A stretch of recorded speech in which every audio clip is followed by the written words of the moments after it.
I think my job was this way tomorrow. No, that's okay. But I did anyway. Meeting with Bettis and NNL to discuss Yeah, so earthquakes. Yeah. You can buy notes. Yeah, get home. Naval Nuclear Lab in Pittsburgh. And I go, yeah. They had a lot of stuff going on. That time. All right, I got 5 o'clock there. Do you have 5? Everyone good to go? All right. All right, we're gonna call the meeting to order. Could everyone please stand for the Pledge of Allegiance? Pledge allegiance to the flag of the United States of America and to the republic for which it stands, one nation, under God, indivisible, with liberty and justice. Please remain standing for a moment of silence.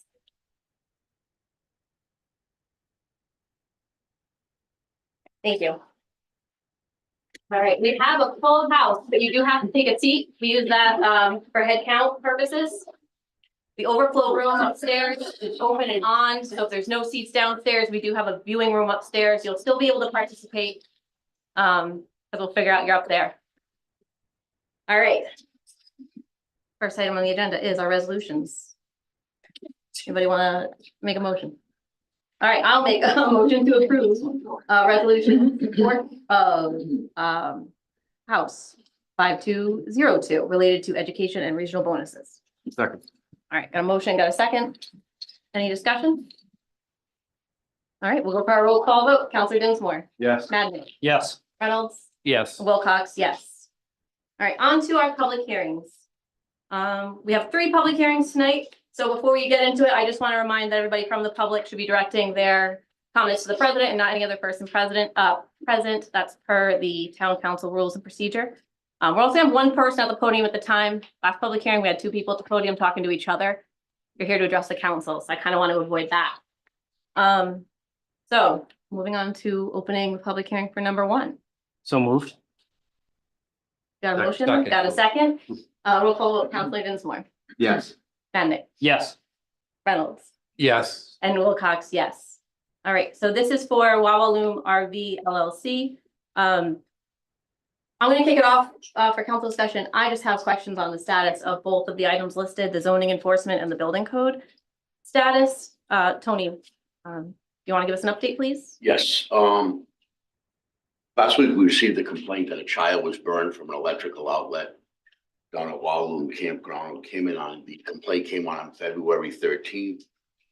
It's an alleged complaint.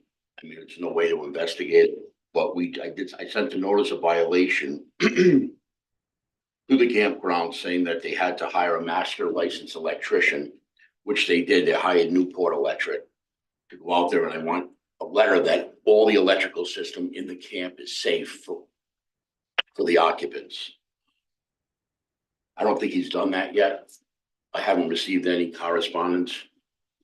And the other thing is, there's no living in the trailers outside the seasonal time that they can live there, between May and October. After that, you cannot live on the premises.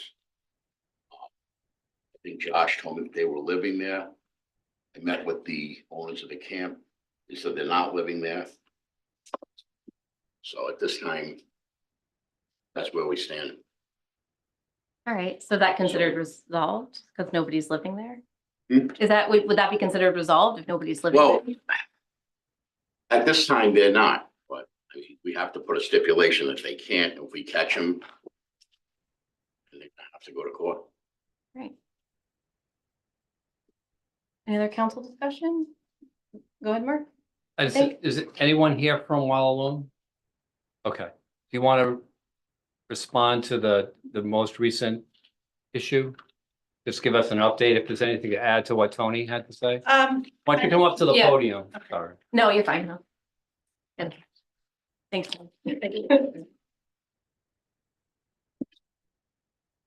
Thank you. For audio reasons, I think, and then No problem. the camera will go on you as well. I apologize for not getting a copy of this to you in time. Our electrician finished his inspection today and he sent this over in time for the meeting.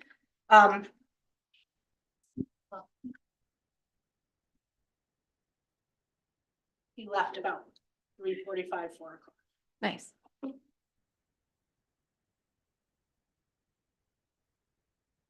Okay, so there is some work to be done and he's gonna take care of that. It'll be completed by the 1st of April.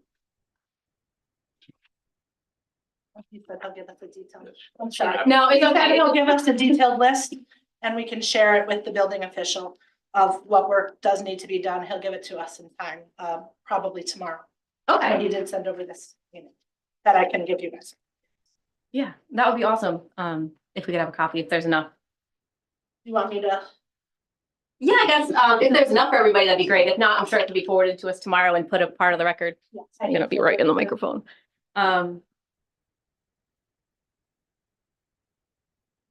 Yeah, the inspection of the campground's electrical system is complete. There are minor safety issues such as ground fault circuit interrupters and non-UL listed breakers that need to be installed in areas throughout the campground. A proposal for this work is being put together now and work will begin immediately after the work is authorized. This work will be on track to be completed the first week of April. I don't remember the day that your seasonal recreational facility license gets approved. That's before people will be moving in for the year anyway, right? So, thank you. I just want to say one more thing. They'll have to pull permits for that. And that letter will have to have his Newport Electric and his license number on that letter. And that's an email, that's fine. I know the gentleman, he's very reputable, but I will need a license number on his letterhead. Awesome. Any other questions from council? Yes, Madam Chair. Sure, go ahead. Can we approve a license with conditions? And if we do that, who controls when the license get issued and when the conditions are met? Would that be Tony or would that be someone else within the staff? The answer is. Madam I was gonna make a guess, but if you know the answer, that'd be Yeah, great. the answer is yes, you can condition the approval. And then it's, the enforcement will come from the enforcement end of the town. So it'd be Mr. Jordan and Mr. Santilli. Awesome. I have a follow-on question. Sure. Tony, Yes. if you don't mind, if we were to put contingencies on approval of the license, would that put any additional burden on you or are you No, comfortable that'd with be that? fine, as long as I get the information, you can issue the like Solicitor Chris said, probably issue the license with contingencies. If I get what I need, there'll be no problem, and then Aaron can issue the license. Okay, thank you. Any other council questions? Awesome. Since this is a public hearing, I'm going to ask you if you have a seat. I'll see if any members of the public have anything on the Wawa Loom license I'd like to mention or bring up. Nobody in here. Erin, anybody online? Or upstairs? Is there anybody upstairs? Do you know? There's overflow upstairs, but no. Nobody's actively up there yet? Okay, that's, all right. So with nobody, we'll have a motion. Motion to close public hearing. Second? All right, so we got our motion, our second. Counselor Dinsmore, Yes. Madnick, Yes. Reynolds. Yes. And Wilcox, yes. All right. We need a motion. Oh, you want the letter for the record? I'll make a motion to approve the seasonal recreational facility license of Wallaloom RV LLC, DBA Wallaloom Campground, conditioned on its performing the work outlined by Newport Electric to the satisfaction of the building official. I'll second it. Any council discussion on that? All right, we'll go to our vote. Counselor Dinsmore, Yes. Madnick, Yes. Reynolds. Yes. And Wilcox, yes. Awesome. On to the next public hearing, request from Jordan Carlson for proposed amendment to the zoning ordinance. So moved to open the public hearing. Perfect, thank you. Can I have a second? Second. All right, so I got a motion, a second. Counselor Dinsmore. Yes. Yes. Madnick, Yes. Reynolds, Yes. and Wilcox, yes. All right, public hearing is open. I'm assuming you're here for the applicant. You want to give us a little background information, then we'll go into a council discussion? Absolutely. So I'm Attorney Manzo on behalf of the applicant, George Carlson, who is here tonight. So as you know, we're moving for an amendment to the town's zoning ordinance, specifically a decision recorded in the town's land evidence records, previously approving a zone change and amendment to the comprehensive plan regarding the property located at Assessor's Plat 4C, Lot 28. As this council is aware, the decision included 2 conditions to the zone change, which were, one of which is the principal subject of tonight. The applicant must receive planning board approval for the motocross facility through whatever review procedure is applicable to the proposed facility at the time the application is submitted. I think that this hearing tonight, our present application, is really more of a method to clear up confusion with the previous decision. As you're aware, the previous decision also added a use code for motocross facility, which is permitted in the flex tech zone by right, which is where our property is located. So essentially the decision, one, permits the use of a motocross facility by right, and then also says that we must go to the planning board for approval. There is, the main issue is that there's no planning board approval to be obtained. There's no structures being put up. There's no alterations that would require any planning board approval. So essentially the condition requiring that approval is in limbo because the use is already permitted by right. With that said, I'll open up to any questions. Sure, anybody got any questions? Yeah, Madam Chair. So Dan Madnick, I was on the planning board when this came through. I want to make a few statements here. It's going to take me a few minutes to get through. So a little bit of history. Back in August of 2023, this recommendation, the application came to the planning board. I was sitting on the planning board at the time. During the discussion, one of the things that came up is, what would the applicant need to do to get review, get through a potential site plan review, development plan review from the planning board? And at the time, the planning board did not specify what the review is going to entail, and we didn't determine a development process specific to a motocross track facility, however you define it. So to this date, today, the planning board still has never adopted a review procedure for a motocross facility in the land development subdivision regulations. So that's condition 1. Now moving on to condition 2, which is being asked to be removed. All right, so no, let me just read what that condition is real quick, so that everyone is familiar with it. So it says the property owner must obtain all required state permits before submitting an application for planning board review. So there's a couple issues with that. There's no other type of development in this town that requires state permits before submitting an application for review. So that is unduly burdensome on the applicant. I want to make it clear that the planning board did not recommend that condition. That was a condition that was adopted by the town council, which is the town council's purview as the legislative body.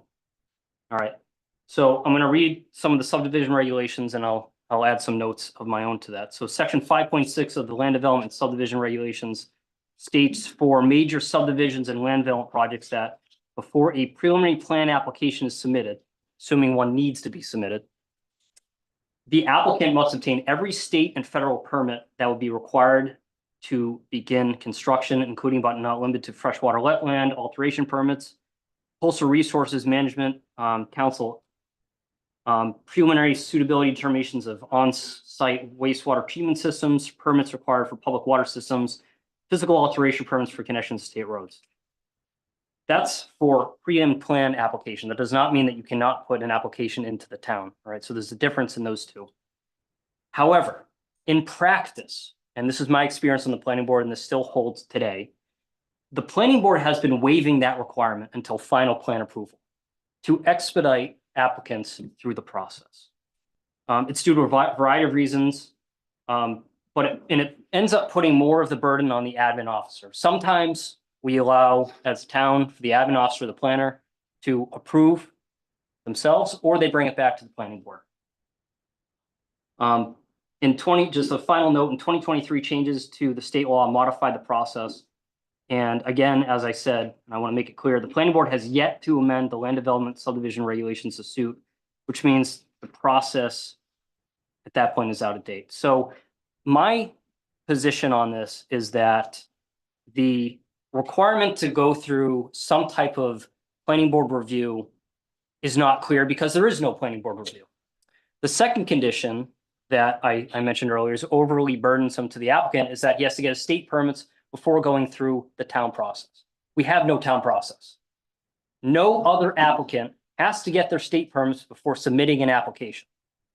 Therefore, we have put a condition that I believe is unfair on the applicant. So I am supporting removing these two conditions from the applicant. Awesome. Any other council questions or discussion? No. Awesome. So this is a public hearing, so I guess I'll take a second here from anybody from the public who'd like to speak. You want to have a seat? Anybody in the public? Sure, go ahead, Ms. Sheehan. Helen Sheehan, Richmond. I also support what Dan was saying. Sounds like a terrific idea. Thank you. Erin, is there anybody online? There's not. Awesome. Oh, sorry, I did not see you there. Go ahead, Joan. Joan Kent, and I do support that also. Thank you. All right, thank you. All right. Counselor Colasanti, go ahead, or former, sorry, old habits die hard. And thank you very much. I think that's appropriate. It looks like you really did your homework, because when I've looked around the state, what other towns do, it is definitely overburdensome what we have done here. So I'm right in sync with you, and I agree with you. Thank you very much. Thank you. All right, Mr. Carlson. Introduced for me. Thank you, Jordan Carlson, Richmond resident. Thank you for the reasonable understanding of the burdensome predicament that I was in, and I look forward to being a long-lasting business in Richmond, and hope to see you guys at our ribbon cutting if you vote to remove these burdensome restrictions. So thank you. Thank you.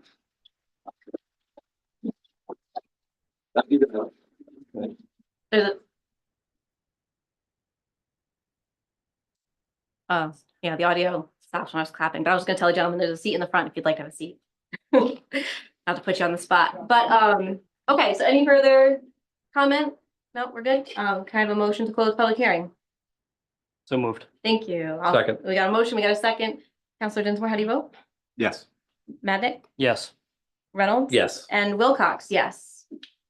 All right, so now we've closed our public hearing. We gotta take action on this item. Somebody want to throw a motion on the floor?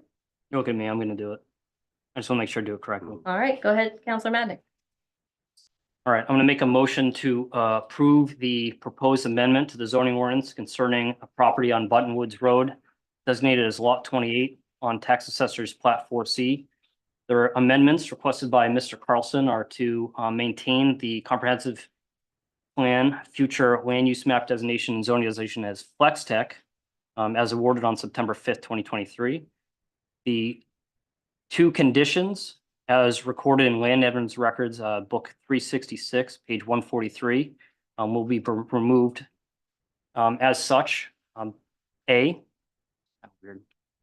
How about this? Number one, the property owner must receive planning board approval for the motocross facility through whatever review procedure is applicable to the proposed facility at the time the application is submitted. And number two, the property owner must obtain all required state permits before submitting an application for planning board review. Second. All right, so we got our motion and our second. Any further discussion from council? All right, we'll go to our vote. Counselor Dinsmore, Yes. Madnick, Yes. Reynolds. Yes. And Wilcox, yes. Congratulations. Thank you. Thank you. On to our third public hearing, discussion and consideration of a request from P&EE Consulting for food truck, DBA, PUD food truck events. I have a motion to open the public hearing. Motion Go ahead, Dan. to open the public hearing for PBD food trucks. I'll second. All right, so we got our motion. We have our second. Any council discussion? I believe the applicant's online. has anything to say. I don't know if council has any questions for him. Did we vote to open the I- public hearing? Oh, yes, we did. No, we did not. We didn't do We vote. did not. My apologies. Vote to open this public hearing. Counselor Dinsmore, Yes. Madnick, Yes. Reynolds. Yes. And Wilcox, yes. Thank you for catching me on that.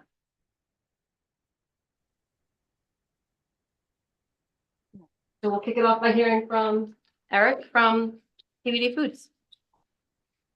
Hi, good evening. Thank you for having us. I'm just generally overly excited because we're happy to be here in the situation where we're talking about returning to Richmond Town Hall for what was our ever popular food truck night. Just by way of summary, we're basically looking to completely reproduce what we've done in the past with amazing success. A group of food trucks, local beer and wine, live music, free to attend, with an emphasis on having food trucks that are local to Richmond or South County. We've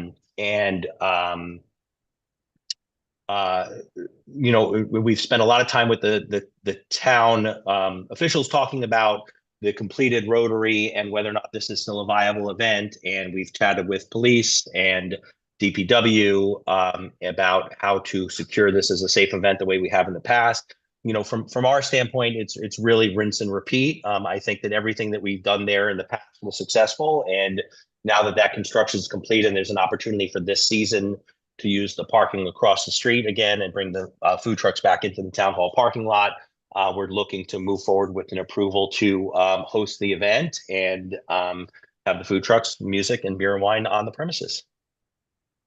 Awesome. Thank you so much. I'm going to kick off council discussion just because of one thing that you said regarding use of parking across the street.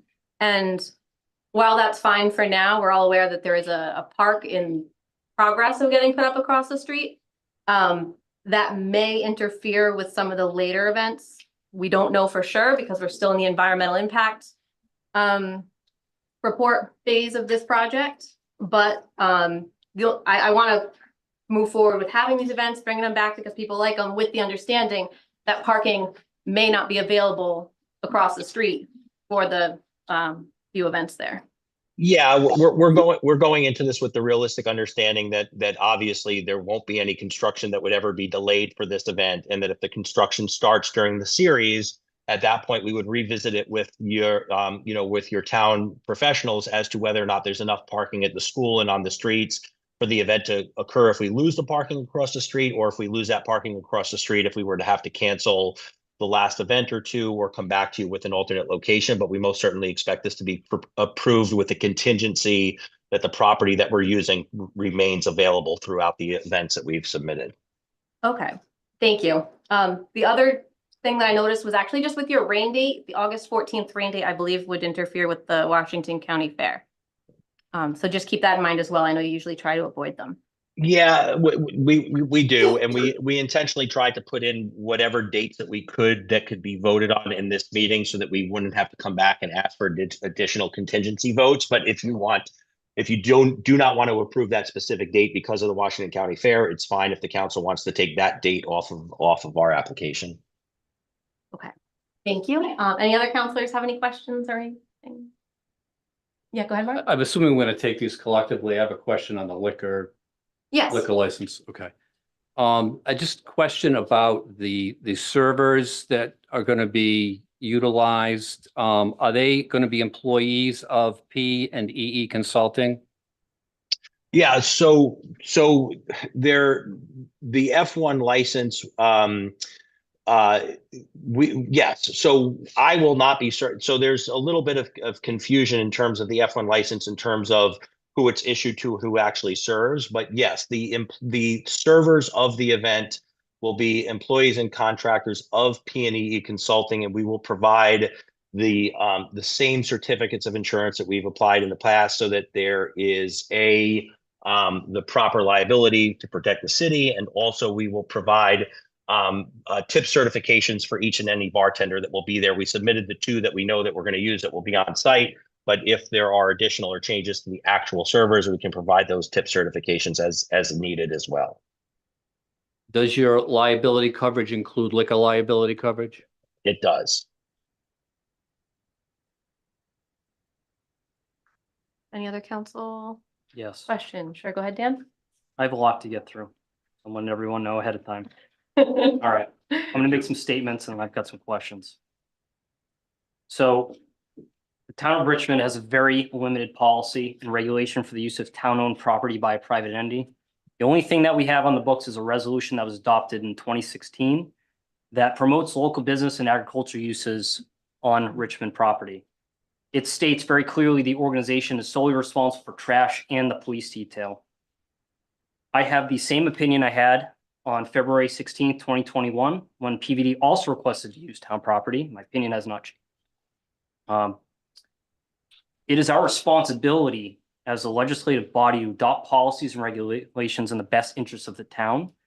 Ad hoc decisions can be seen as arbitrary and unfair. I believe what we were walking into is another ad hoc decision because this town doesn't have a policy for really renting and the use of public property. I believe that this request is the town subsidizing a private entity to improve their profit margins.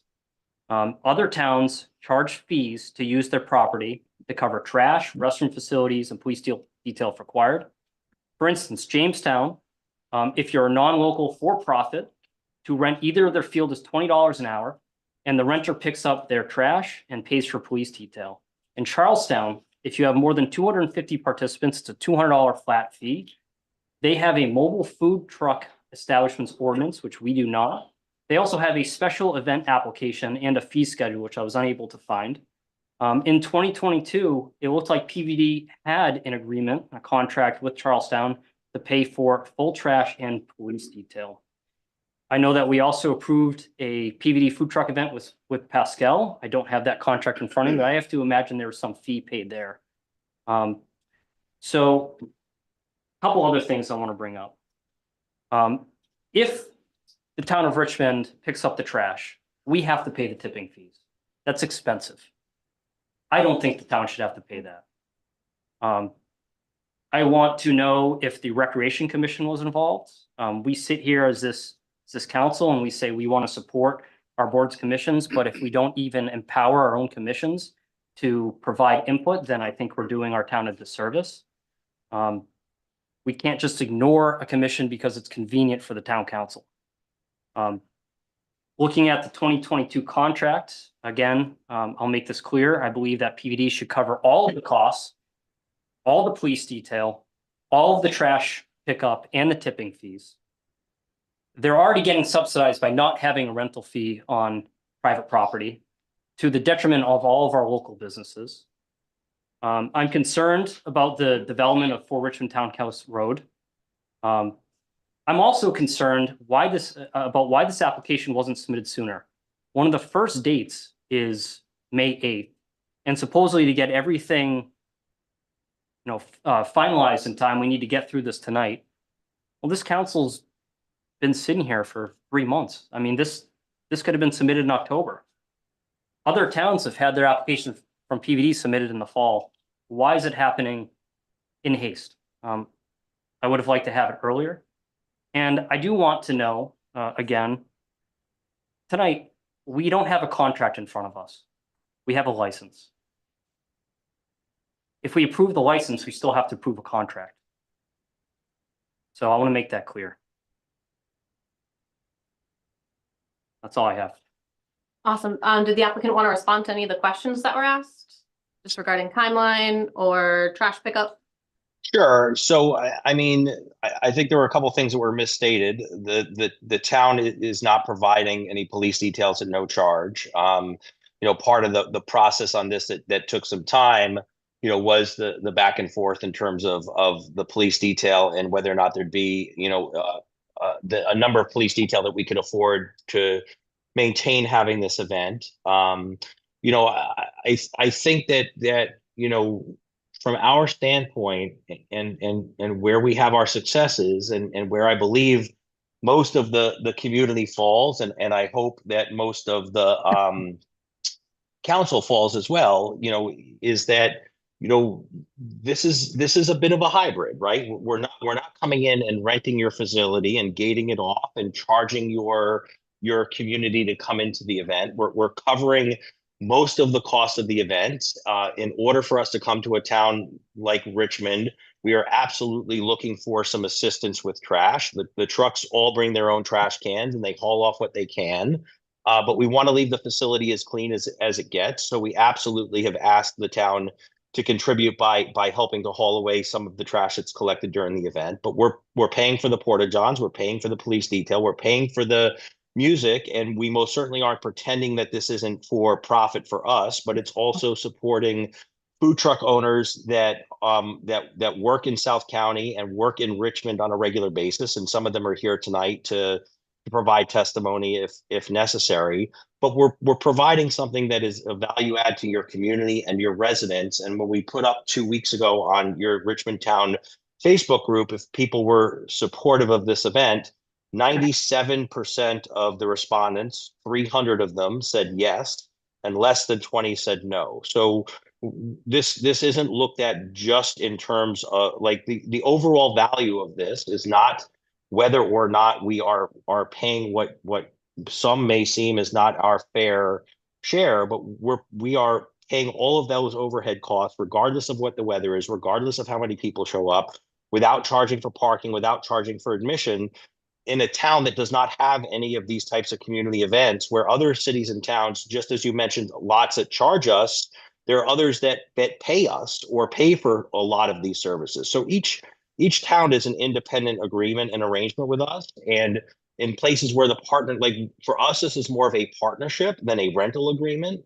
And we believe that we are bringing an amazing value to your elected officials and your residents. And I think that the proof of that is kind of addresses what you had said about why wasn't this done sooner. We didn't think that this was possible. We had been told that the construction on the Rotary was going to go on for a long time, and then there'd be immediate construction, with the rec center. And it wasn't until the last 45 days where multiple people from town reached out to us and said, hey, we think you can actually do this season. And you're right, this is a much shorter timeline than what we would prefer to be doing. But again, with the support that we've had from the community in the past, and after really hustling over the last 40 days to talk to, almost every one of your town departments and town manager, when it became apparent that we could actually possibly pull this off and return to a site that's been embraced and loved, we hustled to get everything in so that it could be voted on tonight so that we don't lose the chance of doing this again in the 2025 season. Awesome, thank you. Any other, go ahead, Joe. I have a question. I'm not sure about this. So can someone that comes in and does do this actually charge for parking or admission? It's not their property. So how could somebody come in? I know he's mentioned that a few times, so I don't know the question to that. So Go ahead. So if they're parking on the town property, I think that was something you'd want, my suggestion would be, put that in the contract, whether or not they can charge for parking since it's your parking area. So that would be something you'd want to negotiate, I think. yeah, I just wanted to say that I do share the same concerns Council Maddock has about Richmond Townhouse Road, the trash and not having a contract. I would have liked to have seen a contract before, we talk about it so we could do our due diligence and things like that. But just as far as I know we received a letter from you and it said you wanted your hard costs under $1,000. I mean, I think if you paid for the trash, it wouldn't be much over $1,000 anyway, because it comes to, I think right now it comes to about like $890, somewhere around there for everything, I believe. So if you paid for trash, I don't think it would be that much over that. So you'd be close on the hard costs. So, I don't know. I just don't have a lot of information right now without a contract. So I don't, I'm concerned about that. Yeah, that's understandable. I could see wanting a contract. I think it would be beneficial to know what the contract would say. Like if we want to include that the applicant pays for trash, then that's something that would then be included. So I think it makes sense that it wouldn't be here. But I also see how it would be easier to go forward with it. I certainly want to see them come back to Richmond, just because there has been a good amount of support for it. But I agree that, you know, this is a for-profit business and that we don't want to put too much of a burden on our town staff, especially to have to do all that cleanup when they already are stretched so far. So I'm agreeable to see if we can ask the applicant to pay for trash. But I did have a question, and I don't know if we're gonna get too much into the weeds, but regarding the comment with the rec commission that Councilor Mandic had made is, I don't really know what the rec commission's place would be on something like this, just because, like, I would see it as like an extra step, extra red tape, to have to go through, but I would love to see them collaborate with, like local charities that can sometimes be outside, out front. So that would be a good opportunity for them to be included on that front. But I think going to them first for approval, then to us for approval may just be extra, because I view the rec commission as a group that's gonna make their own events and start doing their own kind of things like this, but that could just be a different viewpoint, I guess. But anybody else have anything they want to add? Per se? I would just, I would say this, I think the concern about not having a contract in front of us, I appreciate that. I think what we can do tonight is try to reach an agreement on the basic terms and then instruct a solicitor to draft a contract that would provide for that. And then we would have to obviously approve the final version, but I think we can lay out the terms and, you know, Mr. Weiner is here. He can indicate whether he would agree with that or not. And if we have an agreement, then we can get an agreement. We can have a contract drafted. We have a template somewhat because we have the prior contract. The addition would be, what's the fee going to be for use of the property? And I agree, there should be a fee. On the trash part, I would, if we're going to charge him a fee, and in the past, I would prefer that we just stay with what we've done in the past. We'll take care of it, and obviously we're charging a fee, and that's going to be part of it. Is Gary here, Robar here? I saw him. Can you come up, Gary? I just have a quick question on that issue, because I'm not sure how much we're talking about. Yeah. Well, it depends on the poundage, I know. Yeah. How much garbage are we talking about that you guys would be taking and putting out? at the There's transfer not station? very much at all. There's so many of them spread out, plus where you're saying before, they have them at their own trailers. It's very minimal for so many people here. Okay, all right, that's what I thought, but I just wanted to make sure I wasn't missing. So we're talking about 10 bags of garbage, maybe? I wouldn't even say that much. Okay. Oh. All right, No. okay. Awesome. Sure. Go ahead, Karen. If it helps, I have the last contract in front of me. I could just kind of run through some of the major headings and. Yeah, that sounds good. That was included in our packet as well. This is the one from Okay. 2022. Yeah. Yeah. Which would obviously just change dates Mhm. and everything. Do you want to take the lead going through it? Sure. So the first part of it is dates, which, you know, have been proposed by Eric. The next part is hours that they would run between 4 and 8:30, but not beyond sunset. The time for setup and arrival.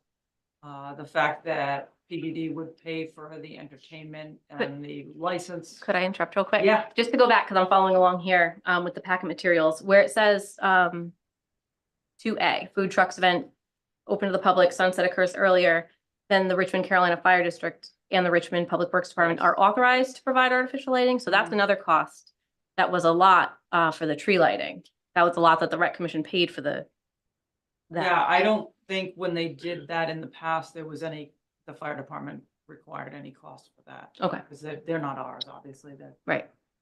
And in the past, I believe that was structured for events that would go beyond sunset, and with the schedule that we're talking about, I don't believe we're talking about that. And it was also a trade-off that the fire department was going to be on site looking to find volunteers and were going to be on-site vending and they would bring lighting as part of it. But that's us asking them to bring lighting wasn't something that we had requested in the past or requested in this application. Of course, if they want to be on site and they want to look for volunteers and they want to bring lighting or show off equipment, we're welcome to try to accommodate that. However, again, with the construction of the Rotary, we're talking about less available real estate in general that can be used for this event. Awesome. Thank you for clarifying. The fact that PVD will pay for the entertainment and the licensing fees for that. Kind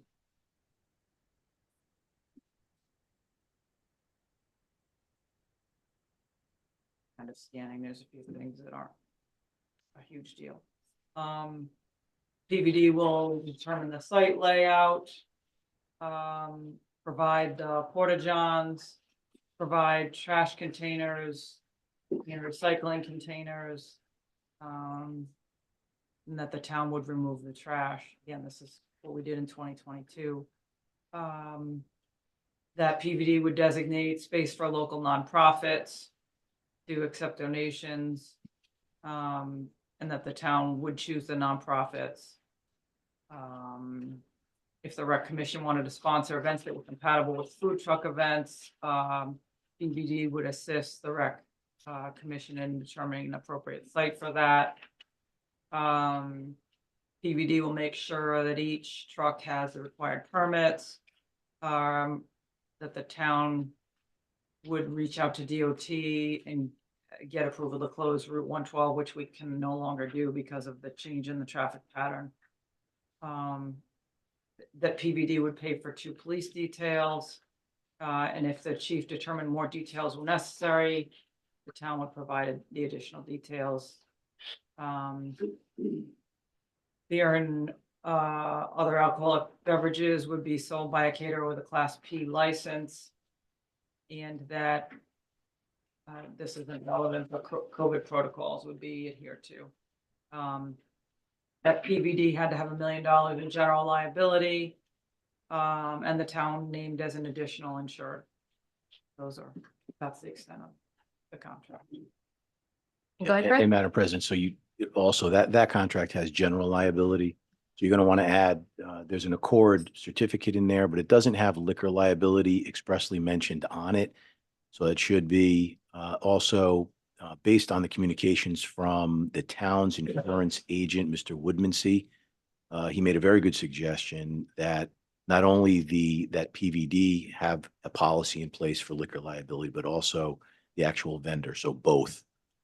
So there would be 2 policies, one from PVD and one from the actual server of the alcohol. I think it's the same.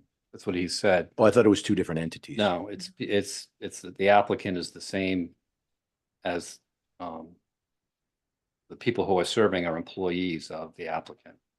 So we are bringing in Good Vibes Bev's beer trailer to serve the alcohol from. So we would provide you with certificates of insurance for both, just for that blanket and that comfort level. Like, yeah. So we have no problem with providing the necessary liquor certificates of insurance.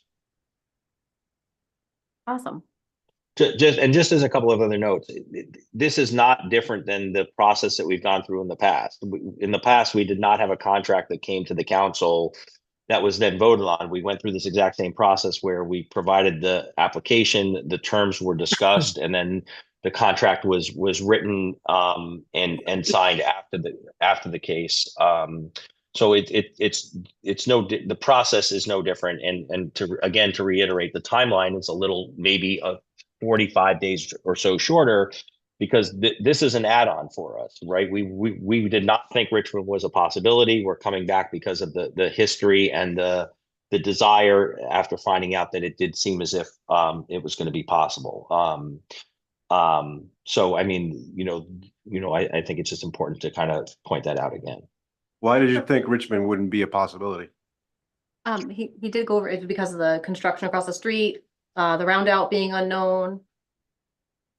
Well, you could have just moved the parking to the school, right? Yeah, the parking for the school was used last time as well. Yeah. I thought it was something different. Yeah.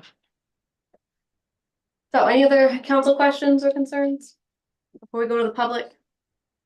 All right, awesome. Any? Yeah, I do actually. Oh, sure, go ahead, Joe. So, I know that, I want to know if I just had an idea, and it's basically an ask. Mhm. Is that because of the rec budget was hit pretty hard because of the Christmas tree and everything like that. So I was wondering if he would be amenable to a small percentage of food and liquor that would go back to the rec thing budget. I guess that'd be a question for Mr. Weiner. I mean, again, you know, we're bringing in all of the infrastructure for an event with no assistance for the town other than to use the property, which is of huge value and we appreciate. You know, if you're talking about revisiting, you know, being able to haul the trash off for us at no charge and us taking that $150 and donating it back to Parks and Rec, that still keeps our, you know, evening fee of about $1,000. We'd be happy to donate $150 per event back to Parks and Rec or the Rec Commission if you feel like you're now comfortable enough that DPW can help remove our trash. And just a clarification on the trash, you know, we do not ask DPW to pick up trash or to help clean up the facility. DPW has dropped off cans for us at the beginning of the event. We've filled the cans, we've rolled them back to a central location, and then they haul them off. But it's our staff that takes care of collecting the trash and keeping the facilities clean. It's just DPW drops off the cans for us and hauls it away, which is of great value. I just didn't want anyone to think that they're actually on site, you know, cleaning up our event or after our event. Awesome. That answer your question, Mr. Dinsmore? A little bit. All right, we'll Not go. really, but Joe, on that idea, again, I think if we're gonna charge a fee, that would help. Obviously, those monies would come back to the town and could be, we could designate a portion for the Rec Commission, or we just put it into the general fund. But so I think instead of trying to do something specific, like a percentage of, you know, because obviously each food truck, they have their own. I think it's easier for us to charge PVD flat amount to use the property, and then that would help deal with all these other issues with the garbage, funding the Rec Commission, that kind of stuff. Okay. Yeah, I tend to agree. I wouldn't want to have a fee and then another fee and then just keep kind of piling them on. I don't want it to be one flat fee. Kind of like Mr. Reynolds said. I just wanted to make sure that we, No, speaking it's for the good. residents of Richmond, you know, are getting our value. Yeah. You know, our residents, so. For sure. Okay. All right, anybody from the public? Actually, I have Oh, one sure, go ahead, comment. Jim. Yeah, so we don't have a contract in place to review right now, so I'm not comfortable with that. But to what Mr. Dinsmore was stating, the town, us, Jeff, we get to decide what is in that contract. We present that to PVD, and they decide whether or not they want to sign the contract. If we want to include full coverage of the police detail, full coverage of the trash, even hauling it away. From what I heard from Gary, if it's only 10 bags, I don't see why PVD can't do it themselves. And we, you know, when we draft the contract, we put all these stipulations in it. Then the council gets to decide when we go walk through it, whether or not we agree with it. And if we don't, we can amend it while we're in discussion. And if we all agree by majority, 3-2, goes to PVD, he decides to sign or not. If he doesn't like the terms, that's his problem.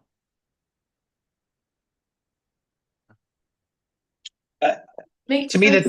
Yep, go ahead. that doesn't feel like the spirit of the partnership. This is not us coming in and asking to rent your property and not giving anything back to the community. This event is rooted in your community not having enough community events where they want to connect and get together, and that you're framing this more of a rental agreement than a partnership that everyone wins from. And I think that, you know, that once we get to the point of the public hearing, I'm hoping that the community still feels the same way.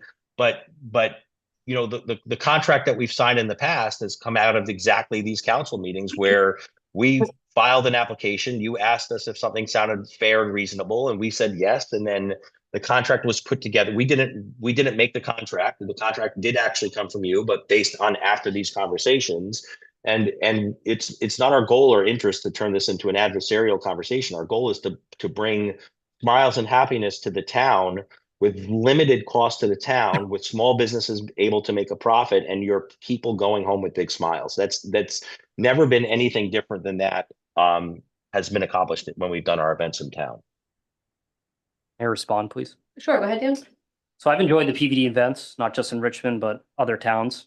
I don't appreciate the insinuation of the threats that because we have lack of recreation in this town, that we're just going to approve you and rubber stamp you. You stated that using our property is a huge value. So how much is that value worth to you, Mr. Wiener? I mean, we have a very active recreation commission now that just got up on its feet. There are other food truck entities in this state that are willing to come to Richmond. We did it during our tree lighting ceremony. I understand the value of recreation to this town. In fact, that's something I very heavily campaigned on for this seat on this council. This is supposed to be partnership, but at the end of the day, this town council also has to protect taxpayers. And right now, we don't know if there's going to be an outstanding cost to the town, what that's going to be, and if that's worth it for this type of recreation. I mean, I said it before, this town does not have a detailed policy on renting out public property to private entities. I have a problem with that. And I don't like the ad hoc nature. It is our responsibility as this town council to put these policies in place so we give a fair shot to everyone. I mean, that makes sense to me. I mean, we should have a policy. We do have a policy for use of town property, though. So we do have something in place, and I think it is worth revisiting for future events, for sure. That way we aren't just making kind of random choices, you know, and just approving one, not approving the other, having stipulations for one that aren't in place for the other. But with the application before us, we can only do what we can do with that tonight, because that would be a whole new ordinance amendment, a whole new public hearing, and a whole new process, which I think is something we should explore.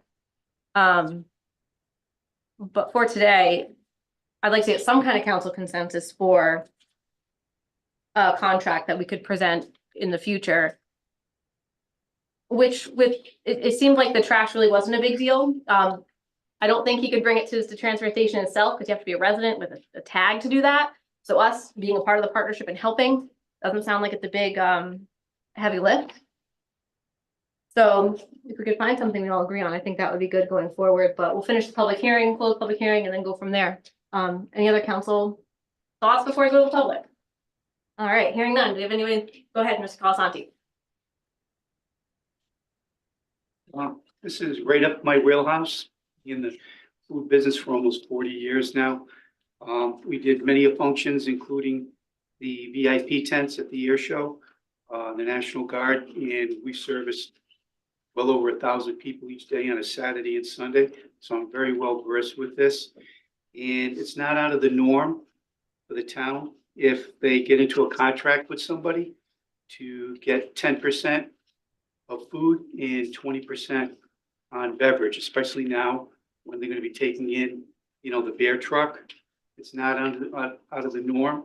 And when I look at the rec department's budget after the tree lighting, they don't have anything in that budget. So I think it would be good, all right, to use a great portion of that money if you do decide to go that route, where they give a portion. And familiar with another food vendor, Ocean State Trucks, food trucks that are willing to give 10% and 20%. So why would we get into an agreement with somebody that is not willing to give us a percentage? Plus the food and beverage tax, the town gets 1% of that too. So it'll give us a good gauge as to how much of that 1% of the food tax we should be getting back from these functions too, because they're not exempt from that. Awesome. Thank you. Any other members of the public? Sure, ma'am, go ahead. Hello, everyone. I just want to let you know that we have a. Oh, I'm sorry, can you food give truck. us your name for the record? My name is Elba Pavon.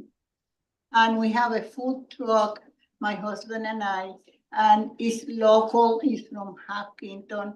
We appreciate very much if we come back to Richmond, and I know the community will do too. Thank you. Thank you. Thank you. Anybody else in the public? Sure, in the back, Mr. Mayor. Please do state your name for the record. My name is Tom Marin, Wyoming. I'd like to commend Councilor Madden for his research, his questions, his statement. Very impressive. He did his homework to make an informed decision to help us have an informed position as well. It's refreshing to see that. So thank you very much. For PEME, is that the same thing as doing business as PVD? So do we say two things or one? For what reference? What are you referencing? When What I'm are you saying talking- it for? When I'm talking about the organization. Oh, you can say it in whatever manner in which the person is listening is understanding you. So whatever works for you. So, but this is for the gentleman who owns the company. Okay, Okay, so for P&E, is this a nonprofit organization? they are not a nonprofit. They're for This is for the, all council, all questions. Could for you the ask council him? President. We know that answer. He gave it to us earlier. They're a for-profit business. okay, good. So for P&E, do they actually make a profit? That's a question I would assume they do, but we can ask Mr. Weiner, do you make a profit? I mean, yes. I mean, I think that I wouldn't want to be coming to you or anyone else as a business that doesn't make a profit. That wouldn't be a great business model for anyone, I wouldn't imagine. Perfect. Thank you, Mr. Weiner. Any other And the questions, food Mr. Mayor? trucks, are they owned by P&E? Are they independent contractors or operators? They're independent. They come in. Okay, good. Are those people nonprofit as well? That I don't know. I'm assuming they're all for-profit. Okay, good. So you guys make a profit. We hope they make a profit because it's good to make a profit. So would it be worth you, P&E, would it be worth your while if we charge you $25,000 to run this event on our property? That's what we're figuring out tonight. If we are gonna charge a fee, then how much we would charge, and that's something council will have a conversation with them in a little bit. Well, that's my question to him. Is that, would he be willing to do this event if we charged him $25,000? Would it be profitable for him to do this event if we charged him $25,000? Could he answer the question? The purpose of public forum is to address the council. So. That's right. I'm asking you if Excuse you me, could sir, answer the please don't question. interrupt. Thank you. So when you're addressing the council, that's us up here, the five, sometimes five of us. We'll go to the applicant and we'll have that discussion in a little bit, because I'm not gonna have back and forth with applicants and Why not? different people within the audience. Simple question. They It's a get- yes or no question. We'll figure that out. We'll see that that's something council would like to entertain as we go through the negotiations, the contract. Thank you. Do you have any other questions or concerns for the council? No, that was the main thing. Awesome. 2,500. 25,000. Oh, 25,000. Sure, go ahead, Ms. Carpenter. Nell Carpenter, Richmond. I have a few questions. That. Thank you, Dan. Thank you, Councilor Madnick, for expressing your concerns and representing the best wishes of the taxpayer. PVD's profit margin is not this council's concern. The bottom line is PVD's burden, not council's. Full bellies are not your goal. Your goal is to represent the taxpayer. So thank you, Councilor Madnick and Councilor Dinsmore, for representing that. I have one question. First, the contract from 22, I vividly recall that contract that Administrator Pinch was reading from, stated two details. It's my understanding that the current recommendation from our police chief is 3. Is that correct? Yes. For the record, that's correct. Thank you, Chief, for having safety of the Richmond community in mind. One quick question: why a Class F1 license is being requested at this time, when in previous years, when PVD was before this council, Let's forget about the last year, because last year Pascal came for an outdoor entertainment license. Or I'm sorry, I'm misspeaking. Last year, PVD was held at Pascal, a private property. So it was not apples to apples here. But previously, when PVD was before this council, the Richmond Town Council, they did not apply for an F1 license. So I'd like to know where that discrepancy lies. Was it wrong then, or is it right now? Question one. I have more questions, so if we want to stop with that. Sure. Marty, you wanna go I think ahead? I know the answer. In prior years, my recollection is that the alcohol was sold by Trinity Brew House. Correct. Trinity Brew House would have their own liquor license through either through the state as a mobile entity or through their city of incorporation, I believe. That's how they would, that's why there wasn't a license through Richmond. With all due respect, Vice President, if I may, Madam Sure. President, can we get the solicitor's opinion on that? Sure, yeah, we've gotten a little bit of information on that, but I don't want to misspeak. So, Mr. Zangari, would you be able to advise us to what was going on with the license? What was going on in the past, I don't know. I wasn't here, but what's going on now is it's an F1 because you can't serve from a mobile truck. So the reason, and as it's proposed, is they're going to have a tent. It'll be set up. There'll be chairs. It'll be served from that location. And again, it's on town property. So that's the reason for the F. That is exactly how it occurred in the past, Mr. Solicitor. Thank you. I appreciate sincerely, again, Councillor Madnick and Councillor Dinsmore's concern for the taxpayers in the best interest of Richmond. I have a suggestion. You'll do with it what you want.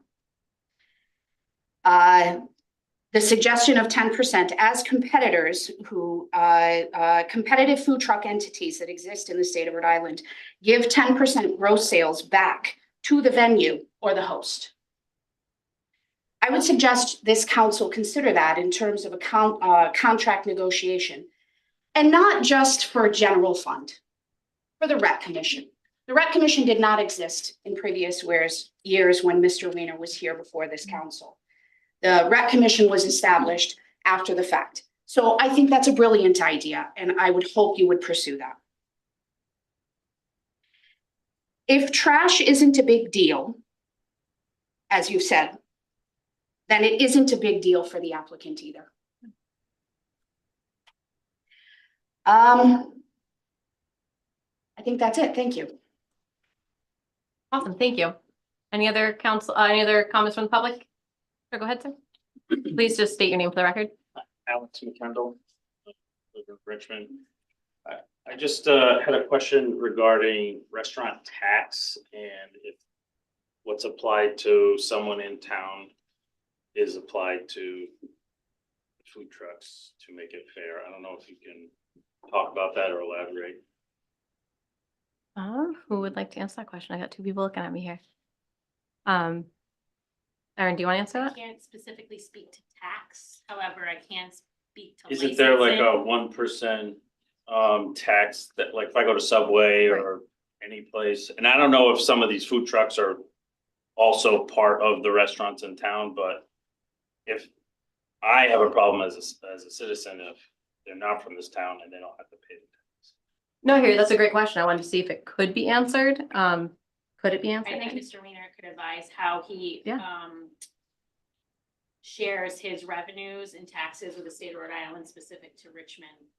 Sure. So I can address that quickly, and then I'd also like to add one other comment, before you get to other people. So when food trucks process their credit card and their POS transactions, there is geolocation services, so they're collecting tax wherever they are selling, and then that report is given to the state along with the tax, and then it's the state's job to hand back that tax to the towns where it was collected. No different than a restaurant. The trucks relinquish that tax to the state, and then the tax is supposed to be given back from the state to the cities and towns. So just the way a city and town has to reconcile with the state that they've received all their taxes from, however else the state, once it's out of the truck's hands, the truck reports, this is what I collected and where, and then the state is supposed to give the 1% back to wherever it was collected.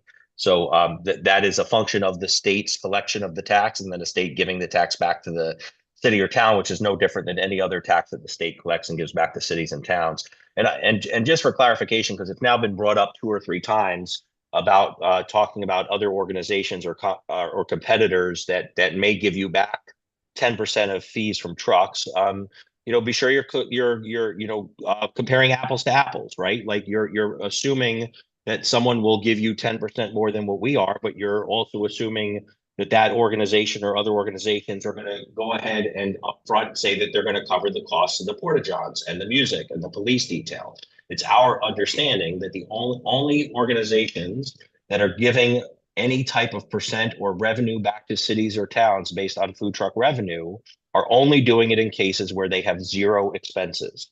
So if the city wants to take on, and it sounds like that the cost of producing events, you have some experience with. It sounds like the tree lighting was an expensive ordeal.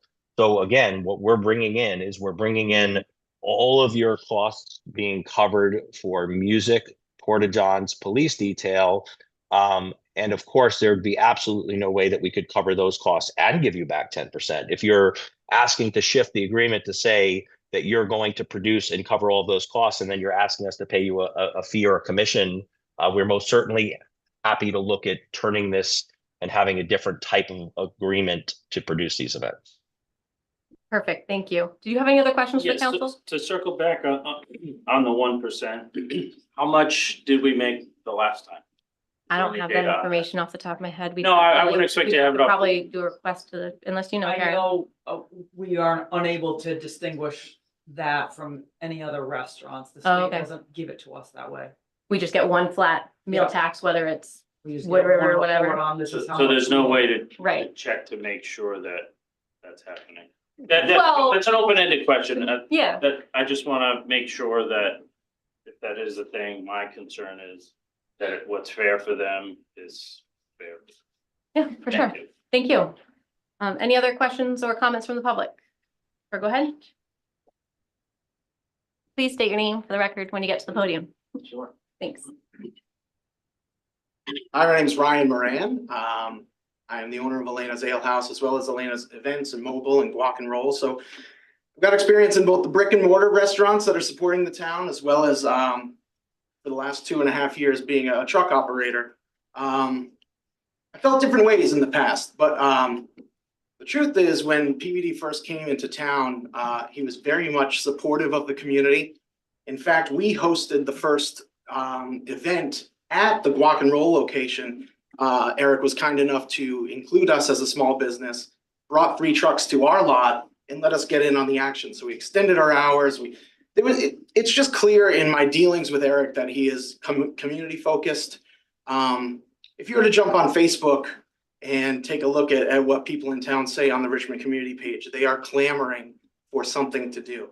As a local business owner, even at times, there were a few Thursday nights in years prior where it's tumbleweeds in my lot. But the reality is I want to do business in a town that is thriving, where people are getting out and chatting with each other and having a good time.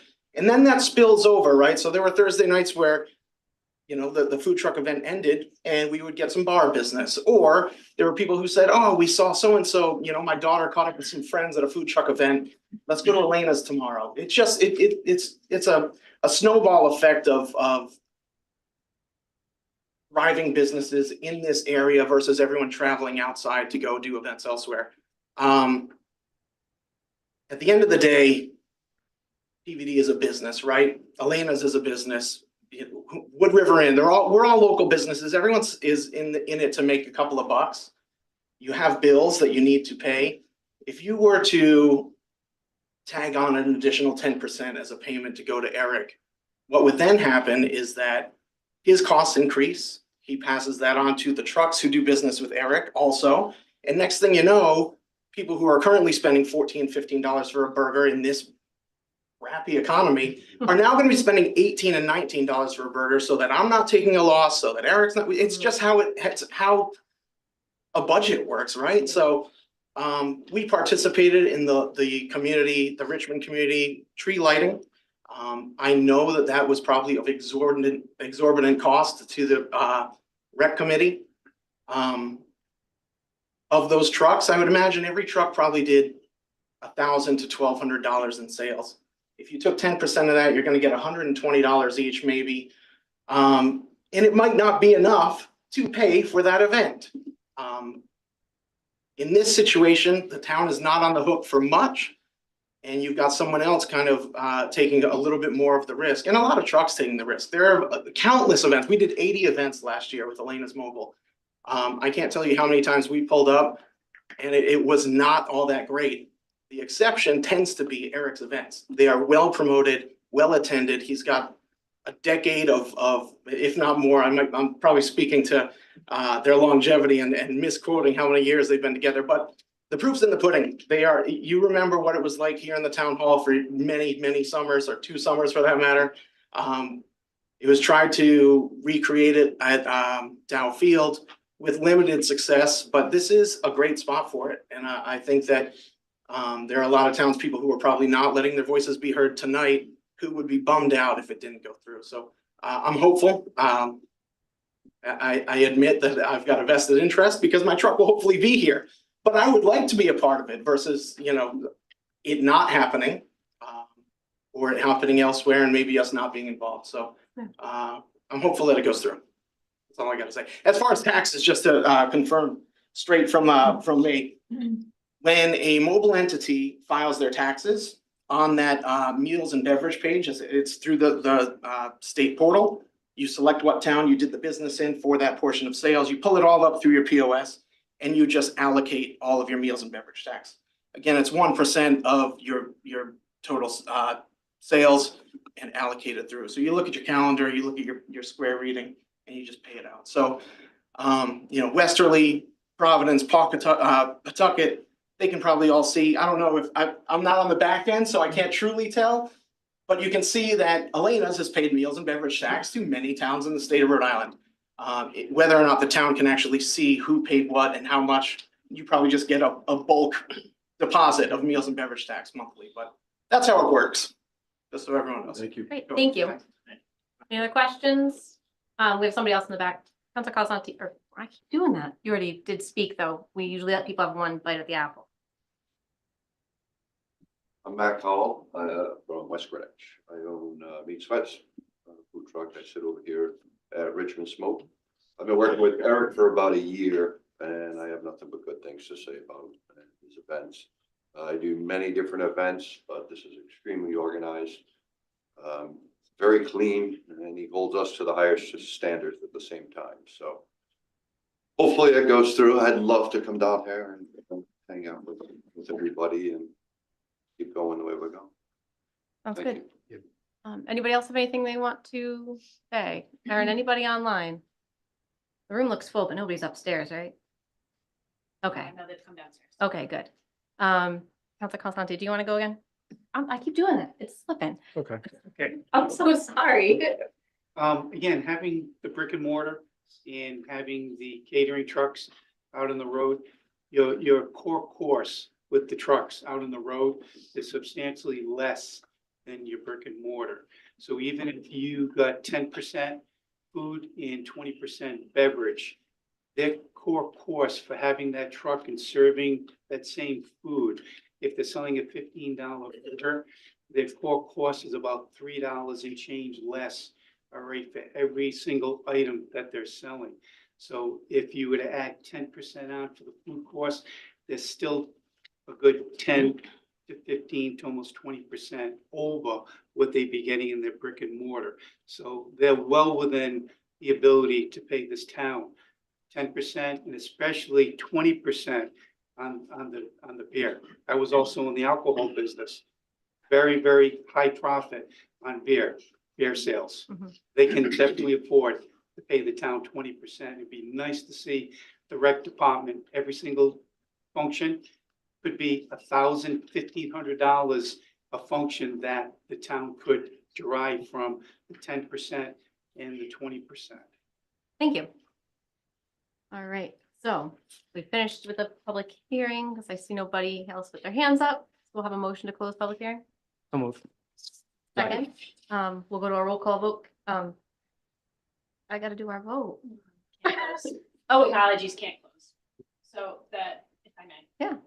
So the agenda was drafted in a way because of the unique nature of this application and the town council willing to grant permission to hold this event on town property, which doesn't necessarily qualify for a public hearing. The Class F license doesn't necessarily qualify for a public hearing, but it's part of his application. What does require a public hearing is the outdoor entertainment license. So if it hasn't been fully vetted and it's gonna be continued okay. with the discussions on the contract, you may want to consider continuing the public hearing to Okay. a date specific so that there's not an abutters renotice. Because Yeah. outdoor entertainment does require the public hearing component. The other two items do not. However, it was listed in a way on the agenda because of how the unique nature goes. Because if the town council is not willing to grant permission, then the Class F is not relative, as well as the outdoor entertainment. The outdoor entertainment application as read, has the Class F component as part of the outdoor entertainment. So if the Class F is not granted, the outdoor entertainment may not be valid as well. So that is just thoughts to consider as you move through this process. No, that makes sense to me. We usually close and decide, but you're right. We should pause, take a step back, because if we're not gonna make a decision, we're gonna continue it, then we would want to know beforehand. But we do have a motion on the floor. Mark, you wanna go ahead? I would just, on discussion on the motion to close, we can close a public hearing, but continue discussion on terms. Correct? For the outdoor entertainment, you mean? Yes. Have you brought it up, though? Well, Brought what up? we The can outdoor confirm, we've been Okay. discussing them Together? together. We can confirm that no one wants to say anything about the outdoor entertainment license if they haven't said already. If they haven't, then yes, you could close. And then and that doesn't prohibit us from continuing the discussion about what the terms may or may not be. I mean, I'm fine either way, but I would just, might be cleaner to close the public hearing and then we can continue the discussion. But I'm willing to do whatever everyone else wants to do. Usually that's what we do. I just don't wanna tie our hands. And you don't think we'll be tying our hands if we do so? I don't think so, but if you want to keep it open, keep it open. I have Okay. I have a secondary point to that. If we're going to discuss details of the contract, wouldn't it be important for us to keep the public hearing open so the public can have input on the contract that we're about to submit to PVD? Well, the public can speak about any agenda item, really, and it's a public hearing because it's a requirement within our ordinances. Right. So we don't usually have a public hearing requirement for contracts. So yes and no. So Yeah, they're related, but not. What I like about the public hearing is it forces the town council to hear from people. It's at the chair's discretion on whether the public may talk on an agenda item. And I personally don't want to leave it up to the chair's discretion. I'd rather have the public hearing open. Council's discretion. You can override a decision of the president just by making a simple motion to do so. So, just for the record, just letting everybody know you can do it. I don't care. So we do have a motion in a second. I do agree with Mark that it'd be cleaner to close it and then have the discussion later because I do value public input at all times. Yes, sir? Can you just repeat? who made the motion? Closure? I believe Dan made the motion and Mark seconded it, if I remember correctly. Right? So we're not gonna talk about it again in another public hearing? Well, if we have the motion on the floor, if we close the public hearing, then the public hearing is closed, but we can then decide how to move forward with the licensing. We can approve it tonight with the pending contract coming in. We have various options on what we do. I'm just worried about the contract. Yeah. We can change things on the contract. Yes, sir. I'm receiving a chat. He wants to know, once the public hearing is closed, does he have input on the contract? Yes, he would have Yes. input on the contract. We'd want his input because I do believe it's a partnership and I think that we should work together on something that's agreeable to both parties, both the town, the taxpayers, and the renter. So I seconded that. we have our motion, we have our second. I think we can go either way. I'm still gonna go to close it because I think it's fine. We're gonna go for our vote. To close public hearing. Counselor Dinsmore, Yes. Madden, Yes. Reynolds. Yes. Ken Wilcox, yes. Public hearing is closed. We are thorough. And so now we have a few items to work through. We need to work on approving the request for the outdoor entertainment license if we want to, along with the Class F licensing, and ask our town solicitor to draft a contract. So we should probably do that in 3 motions, I'm thinking. Well, I think that the elephant in the room is what are we gonna request for a fee? So I Yeah. think that is where we need to start. And, that's, I think we should, we can put a motion out there or just discuss it initially. Did we lose Eric? Okay. Okay. I'm here. I mean, as a starting point, like we were trying to be as transparent with this as possible, partly because this is coming up soon and we want to schedule trucks and we want to market the event. Our budget, all we can afford to produce this event in Richmond without having to charge an admission fee or a parking fee is $1,000 a night. That's a lot of money for a small company, especially when you're talking about rain or other things. We don't care how we get to the $1,000. We don't care if you want us to pay for the pieces of the event that we're paying for and then donate $150 or $200 a night back to anything else. We don't care if you want to pick up, if you have musicians that meet our criteria, that you want to pay for the musicians and open the building for us to use the restroom so there's no restroom fee to eliminate cost, and then we write you a check for a bigger amount. But the budget we have to put together this kind of event, and I think Ryan spoke pretty clearly about us trying to keep these events free and affordable. Like, our budget is $1,000 a night. We don't care how to parse that out, but that is what our budget is to be able to afford to produce a community event like this, without having to look at a different model than we normally do.